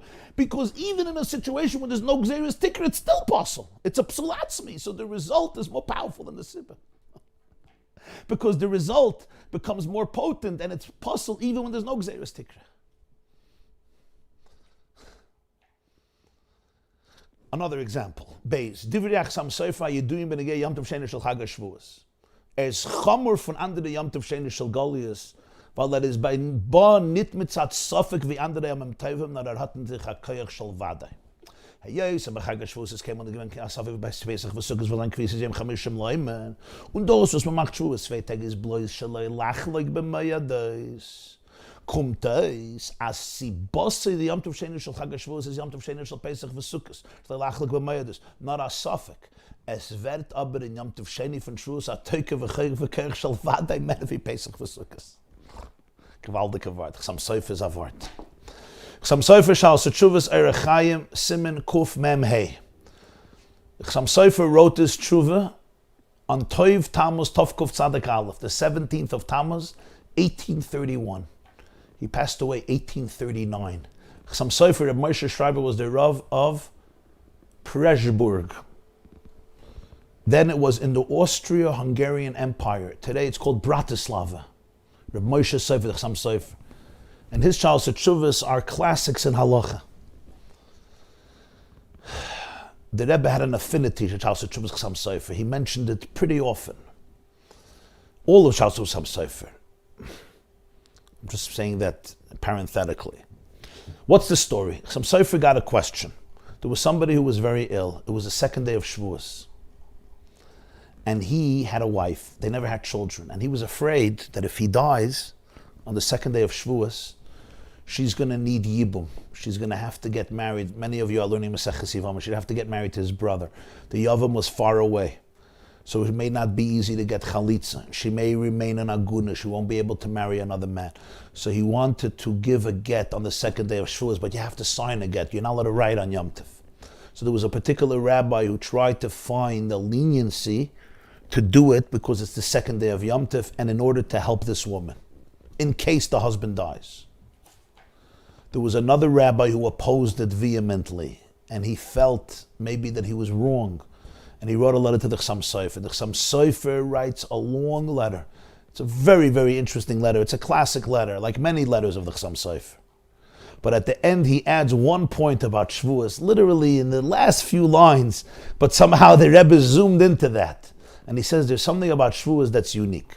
Why do we have 2 days of Yom Tov? And the answer is because in the times of the second Beis Hamikdash, they used to send out messengers to tell everybody when Rosh Chodesh is, because Rosh Chodesh could be either on day 30, right? You have 29 days, and then day 30 becomes the new month. Or Rosh Chodesh could be day 1.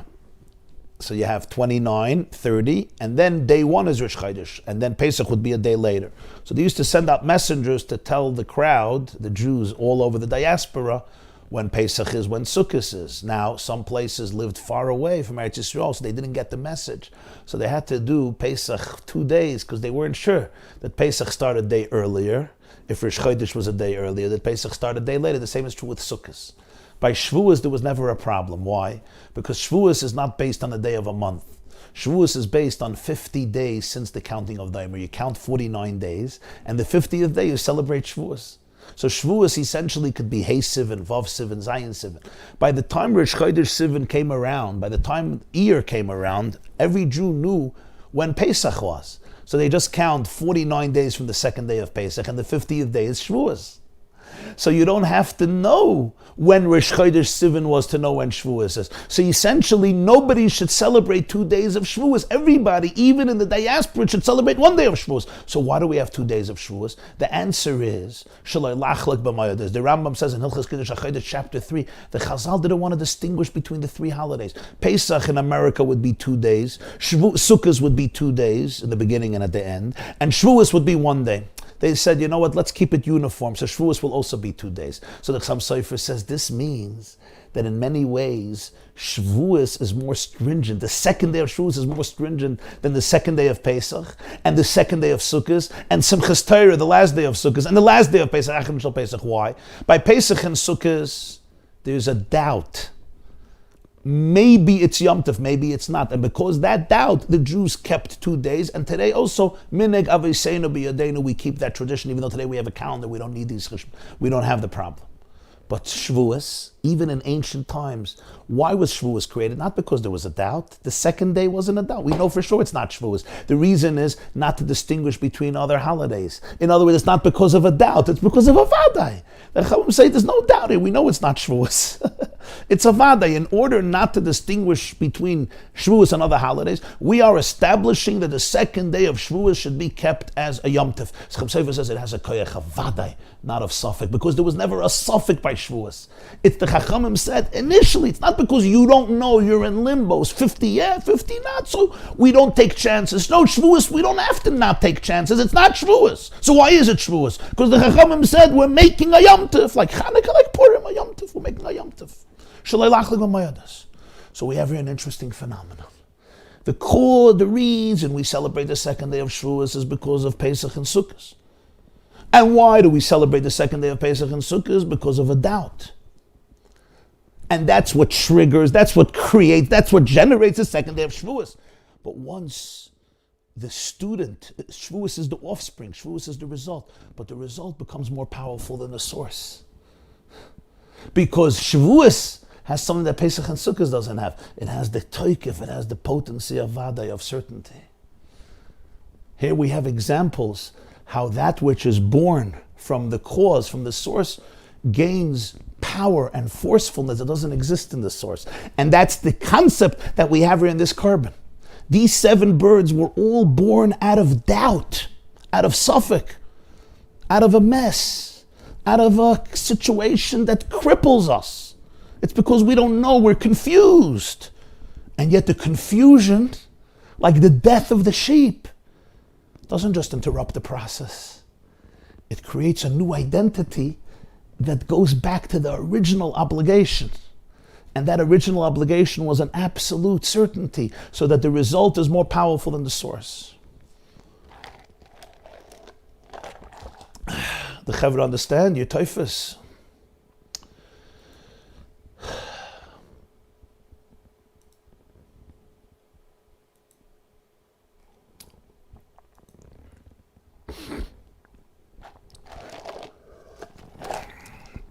Oh, wow. Okay. I see the mic is about to die, so I'm just changing the battery. So give me 1 moment. I'm just changing the battery. I'll be back in a moment.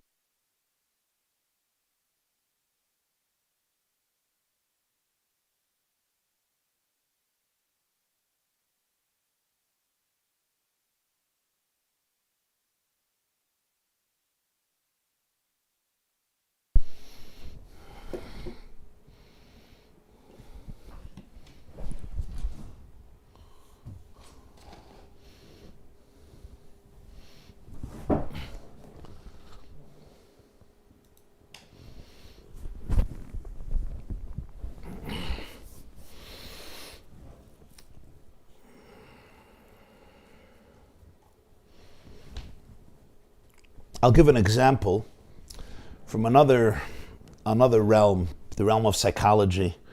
And the reason it's like that in psychology and in the world of the soul, in the world of the mind, it's because it's like that in our own world. It's like that in Torah. Torah is the blueprint for the world. I've heard this from so many people, and especially from mental health professionals. There are often things that happen in people's lives that are very disturbing and sometimes extremely, extremely devastating. And yet, that's the cause. The result of what happens sometimes becomes much more destructive than the cause of what triggered the entire trauma. So for example, people sometimes experience a trauma. They experience an event that is very disturbing, that compromises their brain's functioning powers, that compromises their self-conceptualization, the way they see themselves. And yet that in itself may not be the most devastating factor. What becomes the really devastating factor is the way the original trauma is processed by the person. The result becomes much more toxic than the cause. Last Shabbos, I was at a recovery Shabbos in Miami. There were around 800 people in recovery, 900 people in recovery. Friday night, I sat up a whole night with a group of people in recovery, amazing people. And there was a young man who shared with me how he was violated for 5 years. 5 years he was violated, he was abused. And he shared with me the details. It's not for now, obviously. And he looks at me and with tears in his eyes, he says, and you know what the worst thing was? When I finally got the courage to tell my father what happened, he told me, it's not true, I don't believe a word you say. He said, that was far worse than the abuse. You could cry when you hear it. Because he told me that was the abuse happening all over again, but much worse, because it was happening by the person who was supposed to protect me. So you see what happens? We go through stuff. That's the siba. They all cause something, and it's powerful, and it's sometimes, you have it in the positive, you have it in the negative.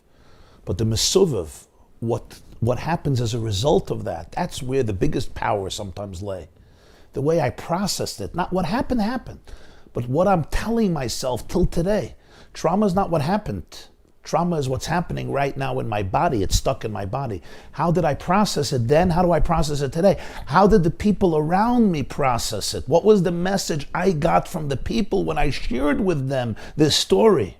How it was dealt with by my closest circle. That's the mesuvav. And sometimes, tragically, the mesuvav gains this power, this ferocious power, l'toiv l'mutiv, in the positive and the negative, that the original story doesn't have.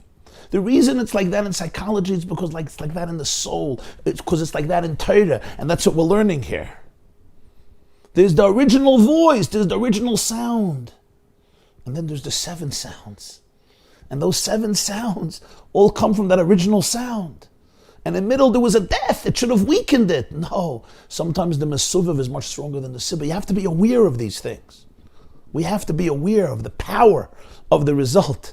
You know, the shadchan, if you want a cute way of saying it, the shadchan creates the shidduch. But hopefully the relationship becomes much deeper than what the shadchan created. True, without the matchmaker, the chassan and the kala would have never met. But the result of it gains a whole new level of relationship and depth that the shadchan couldn't have. Because he brings out what's inside of you. A teacher may produce a student and may raise the student and mentor the student and guide and educate the student. But sometimes the student grows far beyond the imagination of the teacher. Yes, it was all created by the cause, by the source. But sometimes the result, it reaches a whole different level. And the Rebbe gives you the 2 examples of Sukkah and the example of Shavuos the Chassam Sofer, which brings us back to the example of the karbonos that the mother has to bring. We now go to the next step. The next step is Seif Vav.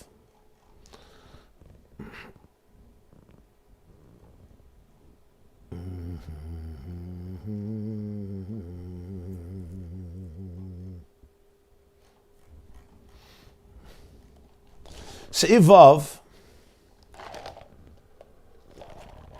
I'm going to say outside because I want to be able to finish the Sicha and the hour is late. And there's a lot here. So even though Se'ivav we could sit on for an hour or 2 hours, it's a lebedik sif. But I'm going to say it outside. You could learn it inside. I hope you learn it inside. I'm going to say it outside.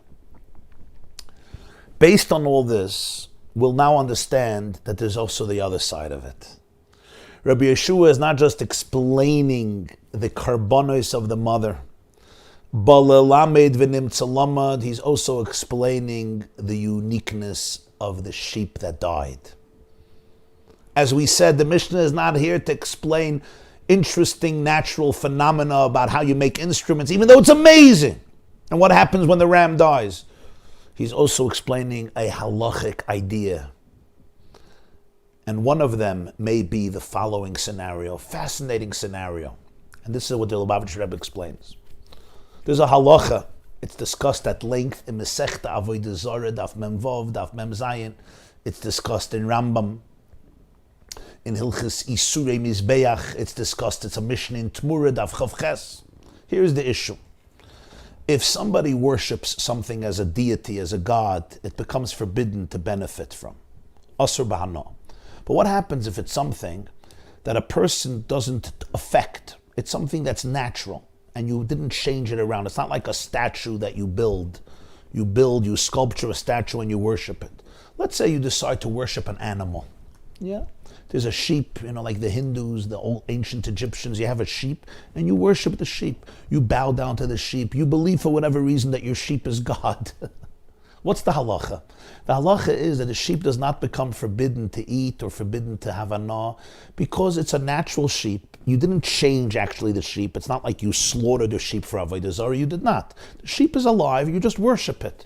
So you actually don't manipulate the sheep because you can't. It's a natural phenomenon that God created and you can't change it unless you physically change it around. And therefore, if a Jew takes this sheep and slaughters it, for example, you're allowed to eat it. It's mutar b'hana.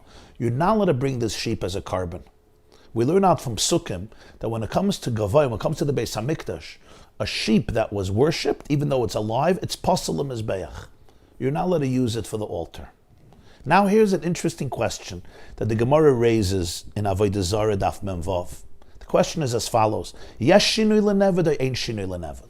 If somebody worships the sheep, but then the sheep goes through a major transformation, does it revoke the original status of the fact that it was used for idolatry and you're not allowed to use it in the Beis HaMikdash? Or ain't shinui lenevad? The transformation doesn't transform the original status that this was used for Avodah Zarah. An example, Rami Bar Chama says, let's say somebody worships stalks of wheat. They didn't touch it, they just worshipped it. I don't know why, but a person does that. Now you take this wheat, and you harvest the wheat, and you extract the kernels, and you grind the kernels into flour, and you want to use this flour as a carbon mincha. Are you allowed to or not? Interesting question. Another example, let's say somebody bows down to an animal. Can you use its wool to make tchelis for the garments of the Kohen Gadol? Can you use the horns of a bull to make trumpets in the Beis HaMikdash? Can you use the thighs of the animal to make flutes to use for the concerts in the Beis HaMikdash? Can you use the intestines of the animal to make and weave strings for the harp? Very interesting question. Yes, shinui lenevad or ain't shinui lenevad? Wow. What's the question? Why is this a question? The Gemara actually answers teku. Some of these questions is teku. They're not sure about it. We'll soon see what the halach is. What's the question? The question is as follows. Is it the original sheep or it's not the original sheep? It's a fascinating question. And that's exactly what Rabbi Yeshua is addressing. The Lubavitcher Rebbe Yeshua is not addressing just a sheep and music and a cute little statement that somebody made about a living sheep and a dead sheep. No. He's addressing a very serious question that's essential to halacha. What's the problem? The problem is the ram is dead. You worshipped the sheep, you worshipped a bull, you worshipped an ox, okay? Now it's dead. It's a new reality. You took the horns of the ox or the horns of the ram and you turned it into a trumpet for the Beis HaMikdash. Is this considered a trumpet that was worshipped? It comes from the ox that was worshipped. It comes from the ram that was worshipped. Are you allowed to use it or not? We learn out from the Torah you can't use this animal as a carbon. I get it. But what happens if it goes through a transformation? You take the wool and you turn it into tchelis. You take a part of the animal, you turn it into a musical instrument. Can you use it in the Beis HaMikdash? First of all, the animal is dead. Second of all, you completely transformed the organ. From an intestine, you made a drum, you made a lyre, you made a harp, you made from the horns a trumpet. It's not anymore part of a holistic animal. It's completely self-contained, and it's not even an organ, it's a musical instrument. Most people wouldn't even know, if they didn't know how it was made, that it was made from an organ. Is it mutter or is it aser? And the halacha is that it is forbidden. It's forbidden. That's the halacha. And that's what Rabbi Yeshua is saying. Rabbi Yeshua is actually explaining something in halacha. Even though the trumpets made from the horns, and even though the strings of the lyre and the harp made from the intestines comes from a dead ram, and it's now separated from the original ram, and it's not just separated, it went through a metamorphosis and a transformation, and the 7 sounds are not the original sound of a sheep. It's not even the original sound of a thigh bone or of hide. It's a whole new sound. It's a trumpet. It's a flute. It's a drum. It's a lyre. It's a harp. It's not anymore the sound of the organs of the sheep or of the mouth of the sheep. Rabbi Yeshua says, no, koiloi shiva. Koiloi shiva. Even as it's 7 different sounds. Halachically, the Torah sees it as koiloi. I can still hear the sheep. And therefore, because you worship this sheep for Avodah Zarah, this transformation is ineffective and you can't use it for the Beis HaMikdash. As I said, you can use the sheep for mundane purposes. And that's the halacha in Rambam, Isurei Mizbeach, Perek Daled, in Meiri, Mesechta Avodah Zarah, even though the Gemara has Teiku. The Kesef Mishnah discusses this. So Rabbi Yeshua here intimated the halacha, even though in Gemara it's Teiku. Fascinating. So you'll say, so why didn't the Gemara give an answer? It's a good question. So the Gemara should have had an answer. Why does the Gemara say Teiku? It could be the Gemara understood that Tanoim are arguing about it, but here in Mesechta Kinim, this is the view of Rabbi Yeshua. But it goes much deeper, because you could explain this in 2 ways. You could say that the reason the trumpets are disqualified, the reason that the drum or the flute or the lyre or harp is disqualified is because it ultimately comes from a ram that was worshipped. And therefore, that prohibition remains. But you can't say that they are defined as Avodah Zarah. They come from something that was worshipped, and therefore we say, don't use it. Or maybe no, maybe it still has the same status like the original sheep, which was disqualified for the Mizbeach. It's called Avodah Zarah.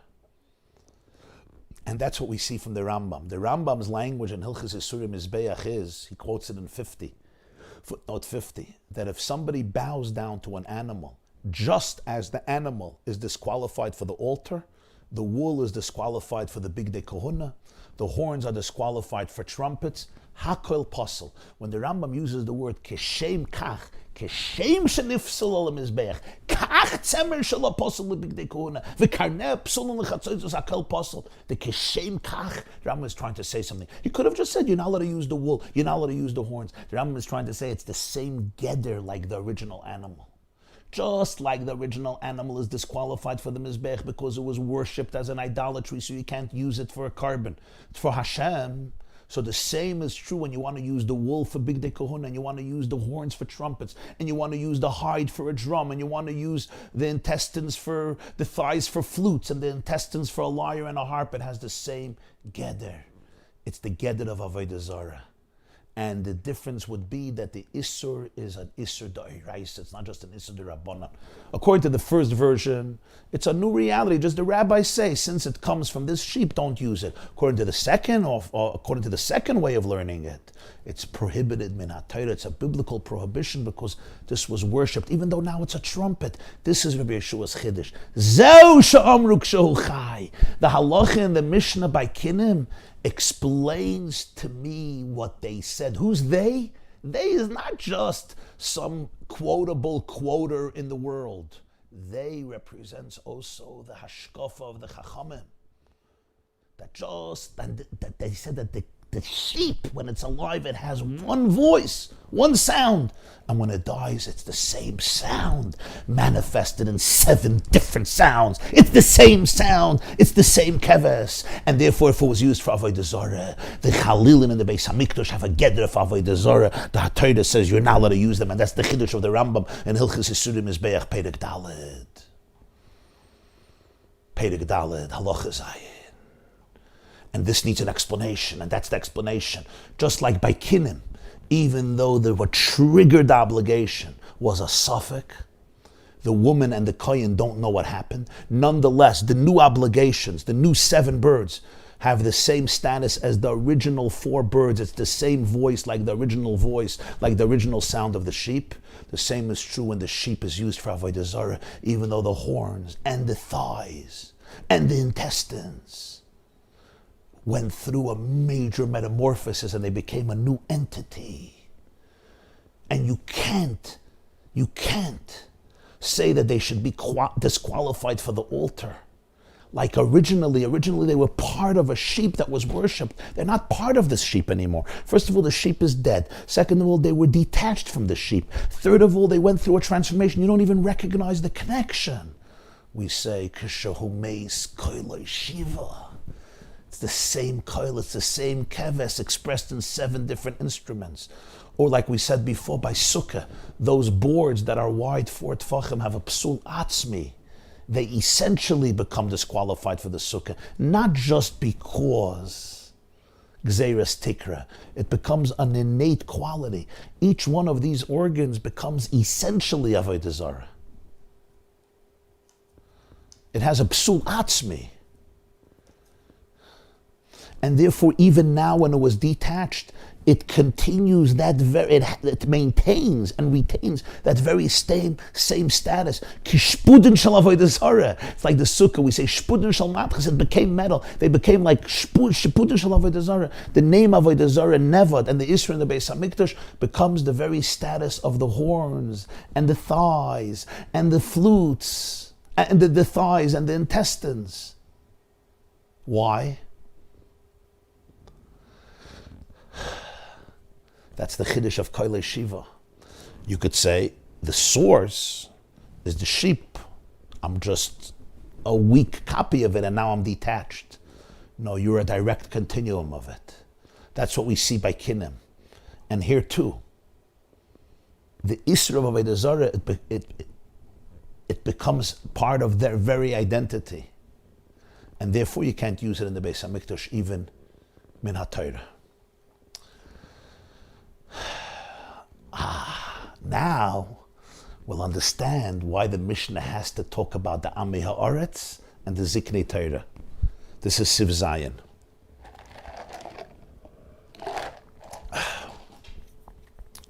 We have here a problem. What's the problem? The story of the sheep, alive or dead, is not very similar to the story of the mother giving birth and bringing karbanos. Why? By the sheep, it's a one-time event. The sheep was alive and it died. Death is a momentary experience. In the story of the birds, it was a gradual process.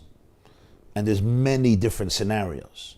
The first case is the kohen didn't know what the woman wanted, and he offered 2 birds on top, 2 birds on the bottom, so she has to bring 1 more bird. Then there's another story which makes her bring 2 more birds. Another story which makes her bring 3, 4, 5, 6, until we reach 7 or 8. In other words, there's many, many different scenarios. It's different. By the sheep, the transformation is in a moment. Boom! Sheep is dead. From 1, you got 7. By the woman, it doesn't happen that way. It's not like she forgot, the kohen forgot, 7 birds. No. First is 1, then is 2, then is 3, then is 4, then is 5, then is 6, and is 7. So the example doesn't mamish match up.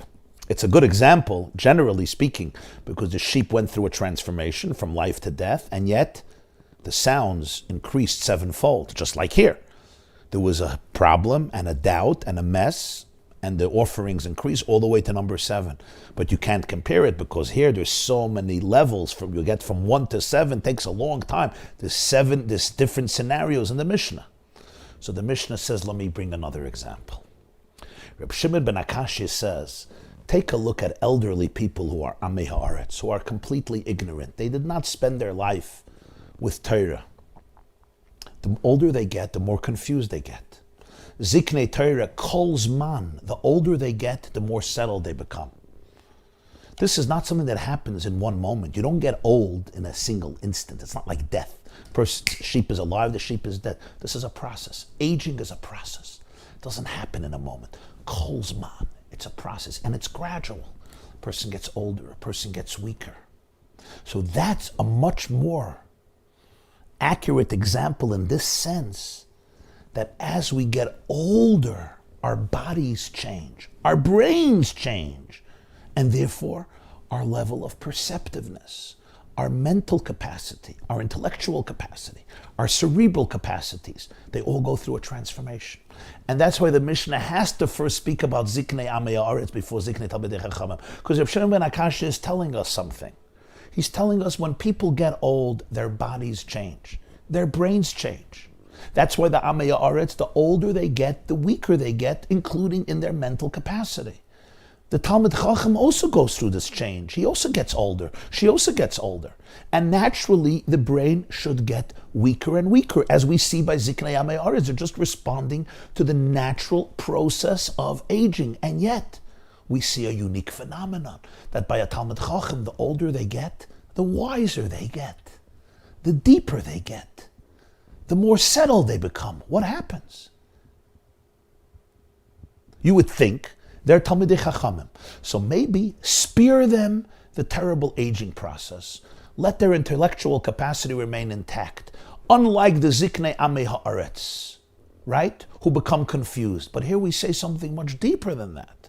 It's not just the aging process doesn't affect their ability to learn. On the contrary, the aging process increases their ability to learn even more when they were young. Here we have a beautiful manifestation and illustration to the very concept of kinim, of these karbanos the woman was bringing. As long as they get older, it's not a one-time event. It's just like by the woman. You didn't get from 1 to 7 like this. It's a process.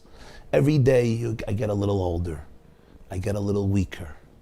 This stops functioning a little bit. This stops functioning a little bit. And the mind becomes weaker. And that's what the Amei Haaretz is experiencing. Kol zman shemaskinim. The two words here are key words. Kol zman, as long as they get older. It's a concept, it's a process that is ongoing gradually. And the Talmid Chacham also experiences this. And with each physical decline, there's a certain spiritual ascent. With each physical decline, the brain becomes sharper, more mature, more deep, more authentic. And this is also relevant halachically. It's not just an interesting statement, because the Sanhedrin needs to have Balei Zikna, people of great wisdom. So when you see the greater wisdom, you're more equipped to be in the Sanhedrin, as he discusses in the footnotes. It's just like by the Kinim. With every dissent, with every doubt, with every mess that should create a big, more havoc, there's more karbanos, more obligations. You see, it's like Ziknei Talmidei Chachamim. The older you get, with each descent, every day, he should get weaker and weaker. No, his mind gets stronger and stronger. But in order to understand this, you first have to talk about Ziknei Amei Haaretz, because you have to speak about the decline. What's supposed to happen here is there is more decline and more decline, just like with the story of the woman. There is more doubts and more doubts and more doubts. And what do we see by the Amei Haaretz? There is more decline and more decline and more decline. And yet what happens by the Talmid Chacham? The exact opposite. The contrast with the Amei Haaretz allows us to understand what is happening here. It allows us to understand the process of how things are getting worse and worse. And we would expect the Talmid Chacham should at least remain intact, which would be amazing. We say, no, he becomes more powerful in his learning and more strong in his learning. Ziknei Torah kol zman shemaskinim daita misyashevas alei. And you see it. You see it with real Talmidei Chachamim. The older they get, there's a unique light that comes from their face, from their mind, from their words. The older they get, you see. The Rebbe used to say, "Mevet ultimate atag, vert men mevet ultimate atag." Wird man klüger mit der Tag, wird man frimmer mit der Tag. You become older one day, you become smarter and wiser, and you become more committed, you become more conscious of the divine. A Talmid Chacham whose life is dedicated to Torah, to truth, to godliness, to holiness, even in the aging process, they may physically become weaker and you can see it, but there's something emotionally and spiritually and intellectually that just becomes stronger and more powerful. I think we can all experience this when you see a real Talmid Chacham. It's not just their physical aging doesn't affect their mental capacity. That's also true. And a lot of research today about how when you dedicate your life to learning and you're part of a community of learning and you challenge yourself to learn and teach, it also helps simply, Be'ezer Hashem, it helps also for longevity. It's a very interesting research that I saw in recent years that was done around this. But that's all part of this. But that's exactly the point. So that's what he has to bring out. That kol's man shemaskinim. There is descent. It's not just ziknei talmidei chacham. Talk about ziknei am haaretz. Yes, you have to bring out natural phenomenon. You're supposed to be losing your mind. More doubts. You forget things. The woman forgets. The kohen forgets. The old man forgets. The old woman forgets. Everybody's forgetting things. And yet what happens from all of her forgetfulness? She brings 7 new karbonis, and the 7 new karbonis are as powerful as the original karbonis. Like the Ziknei Talmidei Chacham, he's getting older, he's getting more forgetful. No, Daitam is Yashavas Alein. There's more Torah, there's more Kedusha, there's more karbonis, there's more closeness, there's more Yiras Shamayim. Of course, the first example brings out certain ideas that the second example doesn't bring out. That's where Rabbi Yeshua first brings out the sheep situation, because that brings out, of course, the whole idea of the 7 and the 8, which you don't have with Ziknei Talmidei Chachamim. It also brings out the idea that it's the same koil, but the Ziknei Amei Aretz brings out this other facet, and that's where Rabbi Shimon ben Akashya adds this aspect. We now come to the last piece of the Sicha. This is Sif Ches. And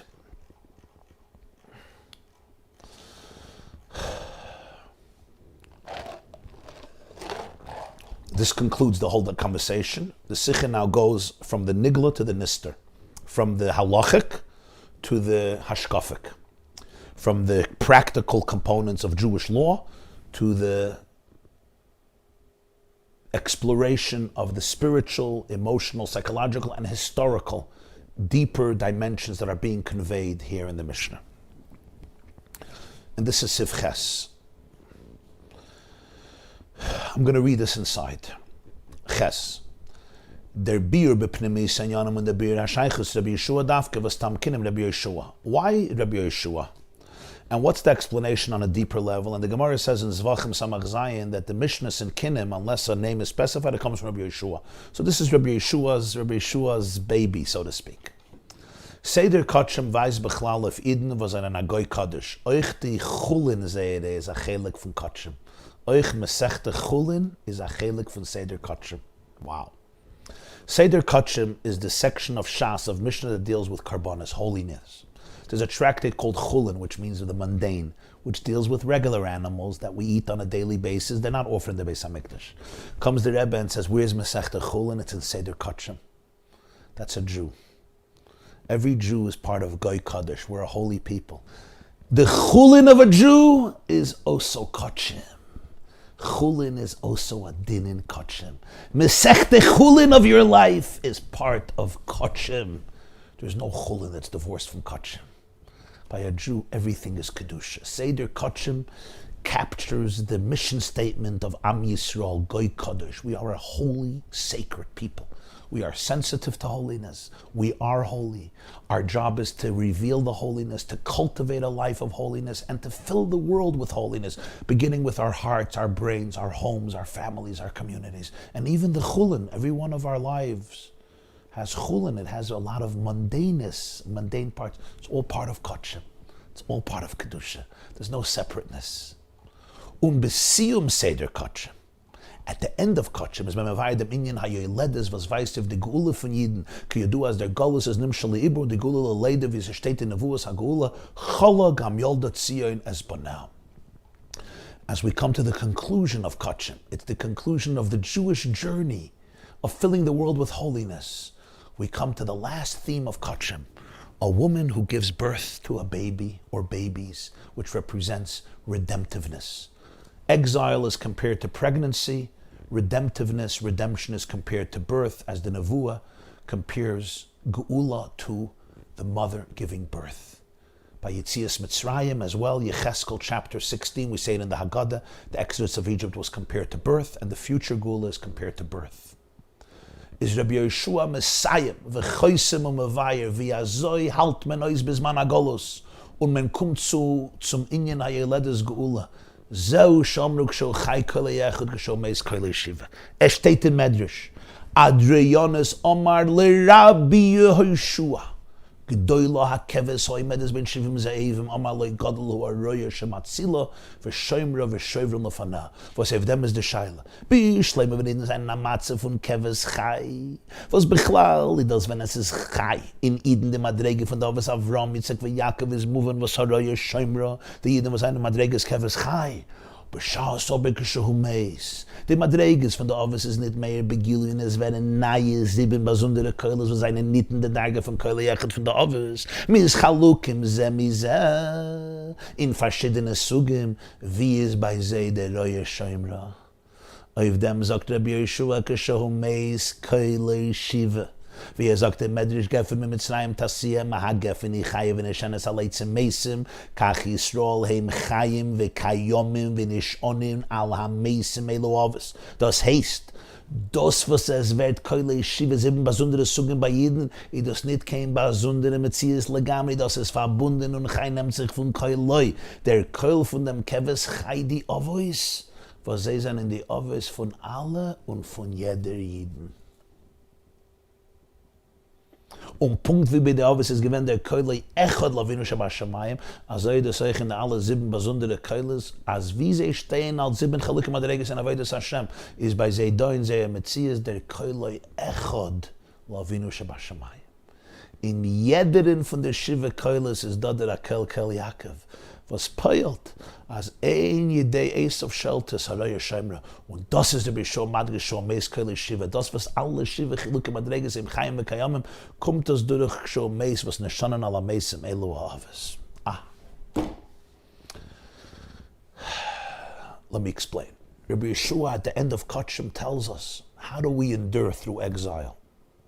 And how do we reach birth? How do we go through the labor pains and bring out Geula?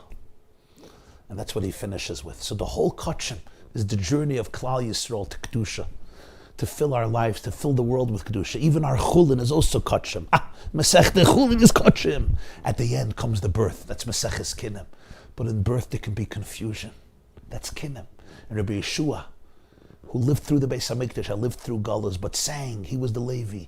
He teaches us how to endure. What's the secret of Jewish history?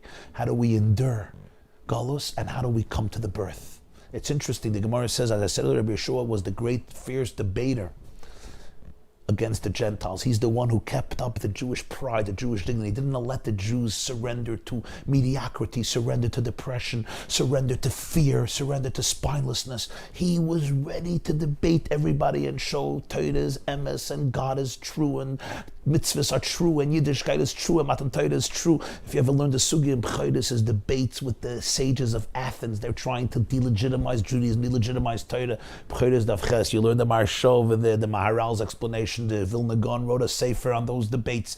Reb Nachman of Brest of Kedushas Levi, Celebedik and Freilich, but other Svarim, they bring out the depth of those debates between Rabbi Yeshua. This is Rabbi Yeshua. And he's the one who finally tells us how to get to the end of Kachim. Stam Kinim, Rabbi Yeshua. And for this, the Lubavitcher Rebbe brings a medrash, and you see how everything is connected. This is a medrash Rabbah in Megillas Esther, and Tanchuma told us. Adrian was one of the most brutal emperors of Rome, maybe the most brutal, one of the most brutal emperors of Rome. He's the one who crushed the Bar Kokhba revolt. Adrianus. Some people say it wasn't Adrian, Adrianus is somebody else, but his Hebrew name is Adrianus. He was one of the Roman emperors. He once tells Rabbi Yeshua, the Jewish people are sheep, and they're surrounded by 70 wolves. 70 wolves. And he says, wow, this sheep is pretty impressive. It's surviving in the midst of 70 wolves that are trying to devour it. That's what Adrianus tells Rabbi Yeshua. You know what he says? He says, this sheep has a great shepherd, and the shepherd protects it and saves it and ultimately foils the schemes of all the wolves and breaks them down, doesn't allow them to devour the sheep. So Rabbi Yeshua is the one who's telling us which sheep he's talking about. He's talking about the sheep of Klal Yisrael. He's talking about this one innocent, beautiful, pure sheep. This sheep that the woman has to give as a carbon, the first carbon, as an oila. This sheep is protected by the shepherd. This is what Rabbi Yeshua says. So the Rebbe now puts it all together. He says, sometimes the sheep is alive. The Jewish people, Klal Yisrael, is alive. What does it mean we're alive? We're saturated with the consciousness of Avram, Yitzchak, and Yaakov, the people who brought monotheism into the world, the founding fathers of Judaism. And then, of course, the shepherd protects it, just like the shepherd protected Avram, Yitzchak, and Yaakov and promised them eternal protection, because the Jews are one with their fathers and mothers. We are a living sheep. And remember, our patriarchs were shepherds. They all dealt with sheep. Avram was a shepherd. Yitzchak was a shepherd. Yaakov was a shepherd. Avram Avinu brought Yitzchak as a substitute for the sheep, Hasela Oila. Yaakov worked for years and years and years with sheep. When we are connected to them, when we are alive, the shepherd protects us. But then comes a situation in history, the Lubavitcher Rebbe says, and it looks like the sheep is dead. You don't see the vitality in the sheep. You don't see the consciousness of the avos being manifested in a revealed way in the sheep. In fact, when you listen to the sounds coming from the sheep, you hear different sounds. You don't hear that original sound, that original voice of the one sheep. You don't hear that koiloi echad, that consciousness of oneness, that singular koil of Hashem Shema Yisrael. The echad, the achdus, the koiloi echad, the consciousness of infinity, the consciousness of oneness. First of all, you see a nation that's splintered. A nation that has so many different sounds and so many different voices. Koiloi Shiva. We know there's 7 branches of the menorah. We're split up into 7 different branches. You might think, where's the shepherd? Where's the shepherd? Comes Rabbi Yeshua and says, don't make that mistake. You think the sheep died? You think that original sound is gone? You think you can't hear anymore the music of Avram, Yitzchak, and Yaakov? Shiva. So the Zel Bekoil, you remember what we spoke about earlier in the Shir, halachically. It's the same koil, don't be deceived. Don't forget that it's all from the sheep. All the different koilas, all the different sounds. It's one koil of Avram, Yitzchak, and Yaakov. It's not different koilas. Yes, it's manifested in different ways. You have flutes. You have people who sing on the flute, and you have drummers in Klal Yisrael, and you have violinists, and you have those who play on the harp, and those who play on the cello, and those who play on the lyre, and those who ring the bells. They walk around with the bells, and those who blow the trumpets, and those who blow the shofar. It's a koilai, it's one koil. It's expressed, it's filtered. It's channeled through different prisms. It's refracted through different colors of the rainbow.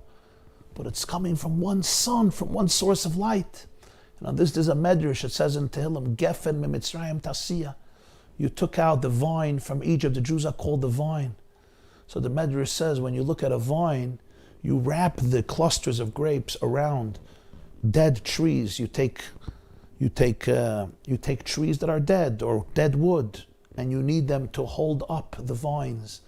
So he says the Jews are sustained by the dead trees, the avos. When the Rebbe said over this medrash at the Fabrengen, he said, "So gewaldige lashon and medrash." It's an astounding language in the medrash to call the avos eitzim mesim, dead trees. But that's what the medrash means. What the medrash means is that physically they passed away, and yet we are sustained by them. Gefen mimitzrayim tasiya. We lean on them. We continue them. Don't get deceived by Jewish diversity. Don't get deceived by the fact that there's so many different types of Jews. This is vintage Lubavitcher Rebbe.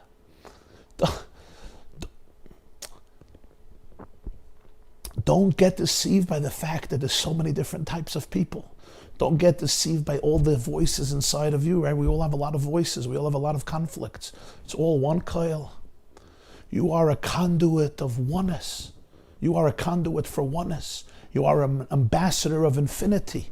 You are a channel for the one light of God in this world, the light of Avram, Yitzchak, and Yaakov, because they are the fathers of every single Jew. Every koil of every Jew is ultimately a manifestation of the koil of the Avis. You have to be able to listen to its depth, and you'll hear the voice of Avram and Yitzchak and Yaakov.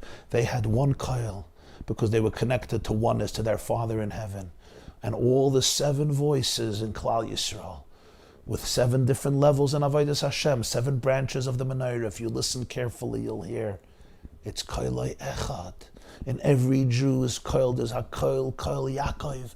The voice is the voice of Yaakov. The hands are the hands of Esav. And Chazal say, when the voice of Yaakov is strong, the hands of Esav could not control and dominate Yaakov. And that's what the Gemara says in Mesechta Psachim Daf Nun Vav. He brings it in 69, when Yaakov was on his deathbed and he was afraid that maybe one of his children has strayed off the path. And they told him, Shema Yisrael, listen Yisrael. His name was Yisrael. Hashem Elokeinu, Hashem Echad, Kashem Shein Belibcho Ela Echad, Kachein Belibeinu Ela Echad.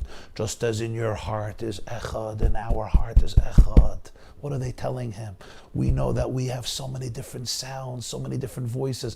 We don't have one tribe, we have 12 tribes, and there were so many differences. Reuven, Shimon, Levi, Yehuda, Yisachar, Zvulun. Then you had Yosef. Yosef, they wanted to get rid of Yosef. He's not part of us. There's so many different sounds. Shema Yisrael, Hashem Elokeinu, Hashem Echad, Kashem Shein Belibcho Ela Echad, Kachein Belibeinu Ela Echad. It's one.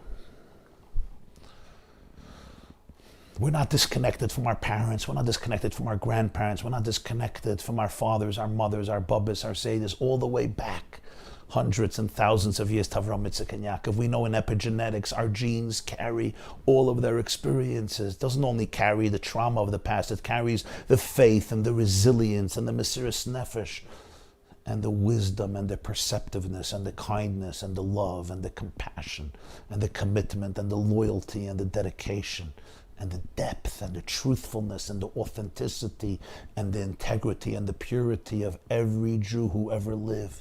It's all transmitted in you and through you. Every gene of yours carries that koil.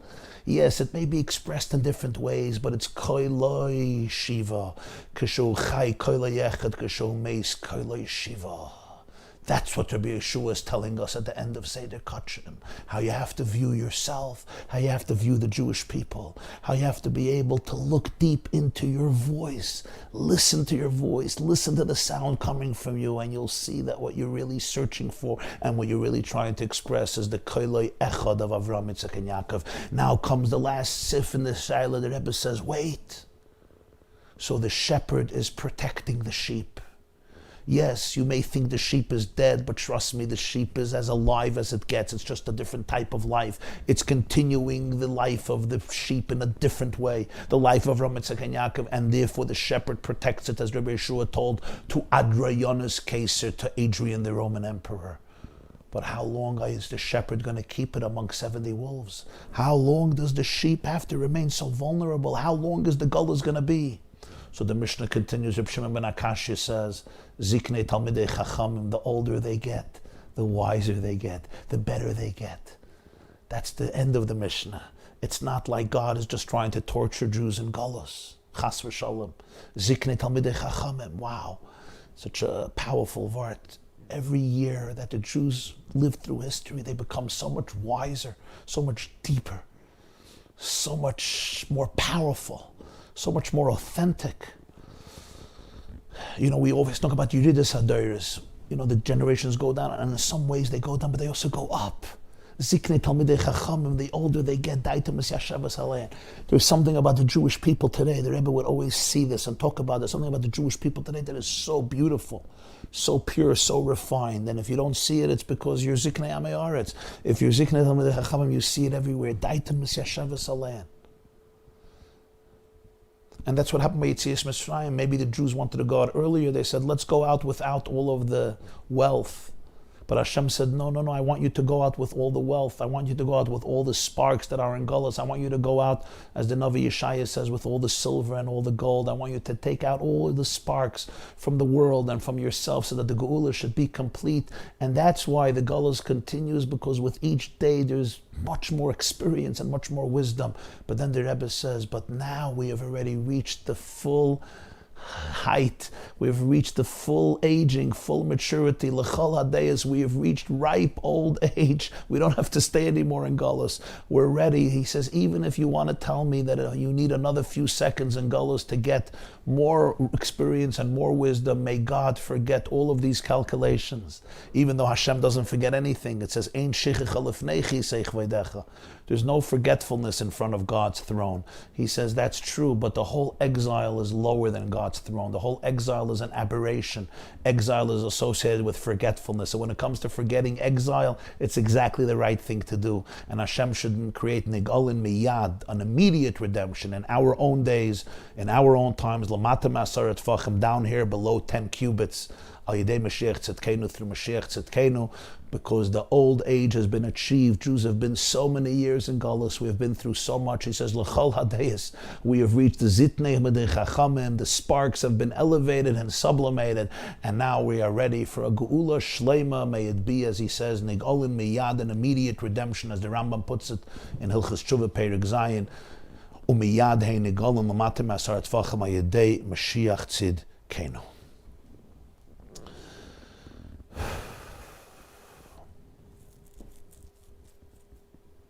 I just want to add one little postscript, and that is,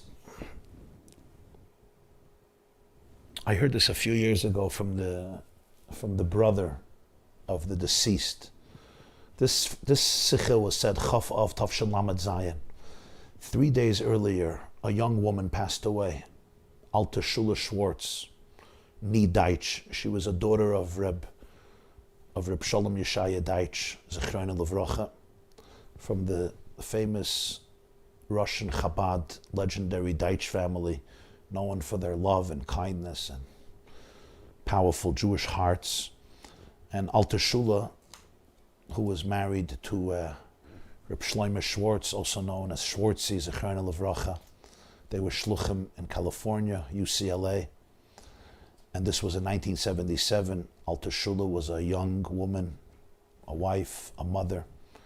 She had 7 orphans, and she died suddenly. I think it was at a wedding, Yud Zayin of Tavshin Lamed Zayin, the 17th of 1977.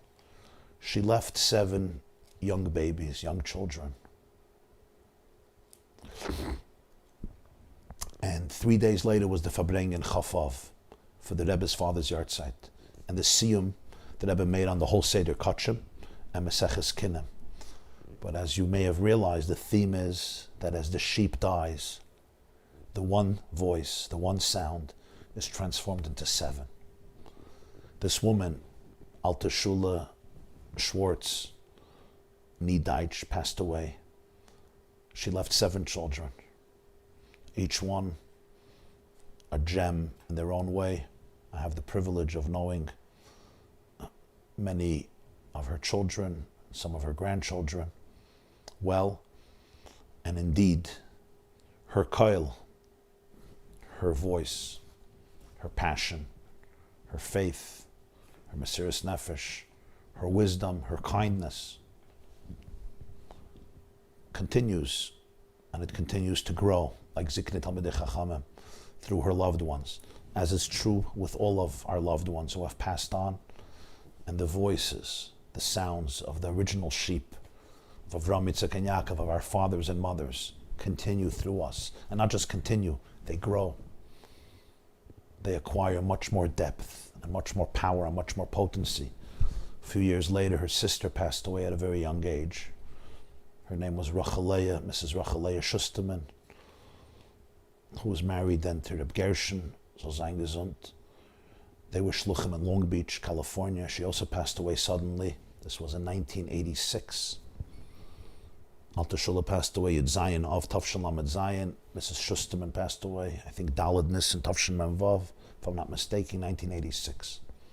Also from the Deitch family. And so a few years ago I was talking to a brother of these two sisters, Rebbe Avram Moshe Deitch, Shlita soll sein gesund, Larich Zeh Mishanim Toivus. And he told me that Chafov, he was sitting Shiva. He and his brothers, also on the Olam HaEmes, Reb Zalman Deitch, Zechrona Levracha, Reb Yosef Deitch, Zechrona Levracha, very, very special people, extraordinary hearts, extraordinary people, Jews, Chassidim, husbands, fathers, grandfathers, very, very special people, very special family. And he told me he was sitting Shiva with his siblings for their sister. And people came after the Fabrengen and they shared. I don't know if they heard the hookup in the house, I'm not sure. I don't know if they had hookups then in the houses. But he said people shared that the Rebbe just made a whole siyum where he articulated this powerful idea of the keves, ksho chayid is one koil, ksho meis koile shiva. Applying it to Jewish history, how we all become a continuum of the voices of our parents, of Avraham, Yitzchak, and Yaakov, and not only do we do just continue it, but it continues to grow and grow and grow. And that's what allows the sheep to grow and to prosper and gives it the protection of the shepherd until that moment that the Rebbe speaks here at the end of the Sicha, when the sheep has grown old enough and we have acquired all the wisdom and all the depth and all the experience we need. And he says, if there's more to acquire, may God forget about that little extra dosage. Forget about all the calculations, because Galus comes from a place where forgetfulness exists. Galus comes from a place below the throne where there is forgetfulness. And we should experience Nigalin Miyad, an immediate redemption, with all of our people and with all of the generations and with the entire world. And as he finishes off, Lamata Me'asaret Fachem Ayedei Mashiach Tzidkenu. Amen v'amen. Thank you very much. Good night. I would love to learn with you all the footnotes, but that would be another few hours, literally. It would be another 6-7 hours. And I think the shir was long, was long enough, but I would encourage everybody. This is Parshas Tazria. Take the next few days and learn through the Sicha. If you have a chance, learn through the Mara Mekaymis, learn through the footnotes, look up the sources, and you'll see much more depth and many more layers that we didn't even get into in the whole discussion and the whole conversation. There's a lot of sugyas that are discussed, especially in the Ha'aris and the Mara Mekaymis, sugyas in Kachim, sugyas in Avodah Zarah, sugyas in Chatas Ha'oif, Oilas Ha'oif, Chatas Ha'oif Ha'ba'al Ha'sofek. It's very, very geschmackis sugyas. It would be very worthwhile to learn through it, and a lot of other things that get discussed in the footnotes. We also see here a certain approach. This was the approach of the Rebbe to learning. We get a little taste of his derech halimud. First of all, how there's nothing that just says in the Mishnah because it says. It says in the Mishnah because it's part of the theme. Also, a very big focus on really getting down to the core of every inyan. Not just discussing a detail or a nuance, not even dissecting a certain aspect, but really getting down to the core, and not just to the halachic core, but also to the spiritual core. We also see the interconnectedness between the whole Torah.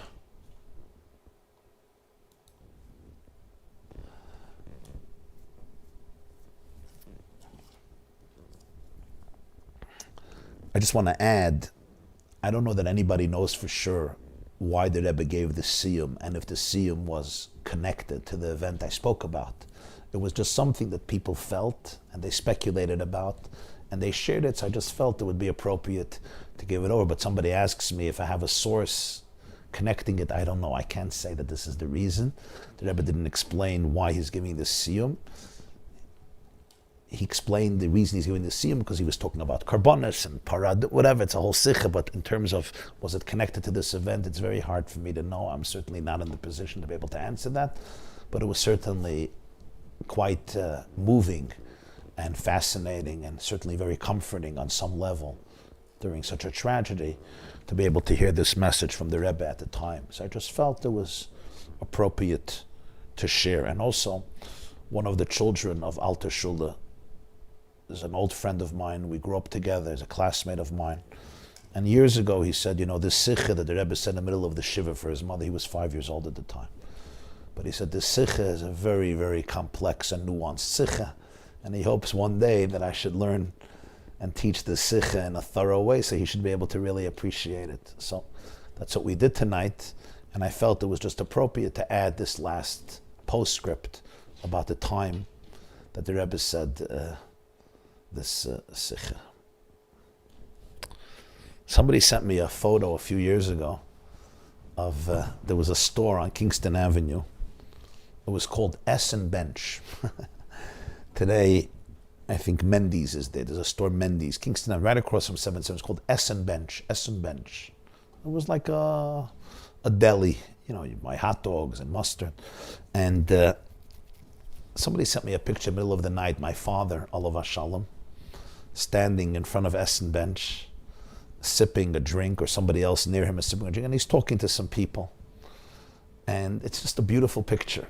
And I didn't know when it was taken. My brother told me that it was taken after this Fabrengen, Chav of Tavshan Lamed Zayin, 20th of 77.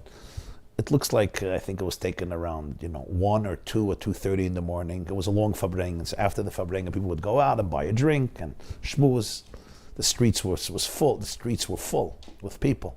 So it's a picture of my father at the end of this Fabrengen. And it was very moving because it's like part of history. It's just a picture of my father standing on Kingston Avenue with some people. It's a very beautiful, very nice shot. I'll ask my person to put it up here on the video so you'll see it, but it happens to be after this Fabrengen. And it's just moving because it was a beautiful Fabrengen. The Rebbe spoke about a lot of amazing topics. This Sicha was a Sicha that was, I think, 124 minutes, which was a very long Sicha. I think it was around 120. It was a very, very long Sicha. It was, I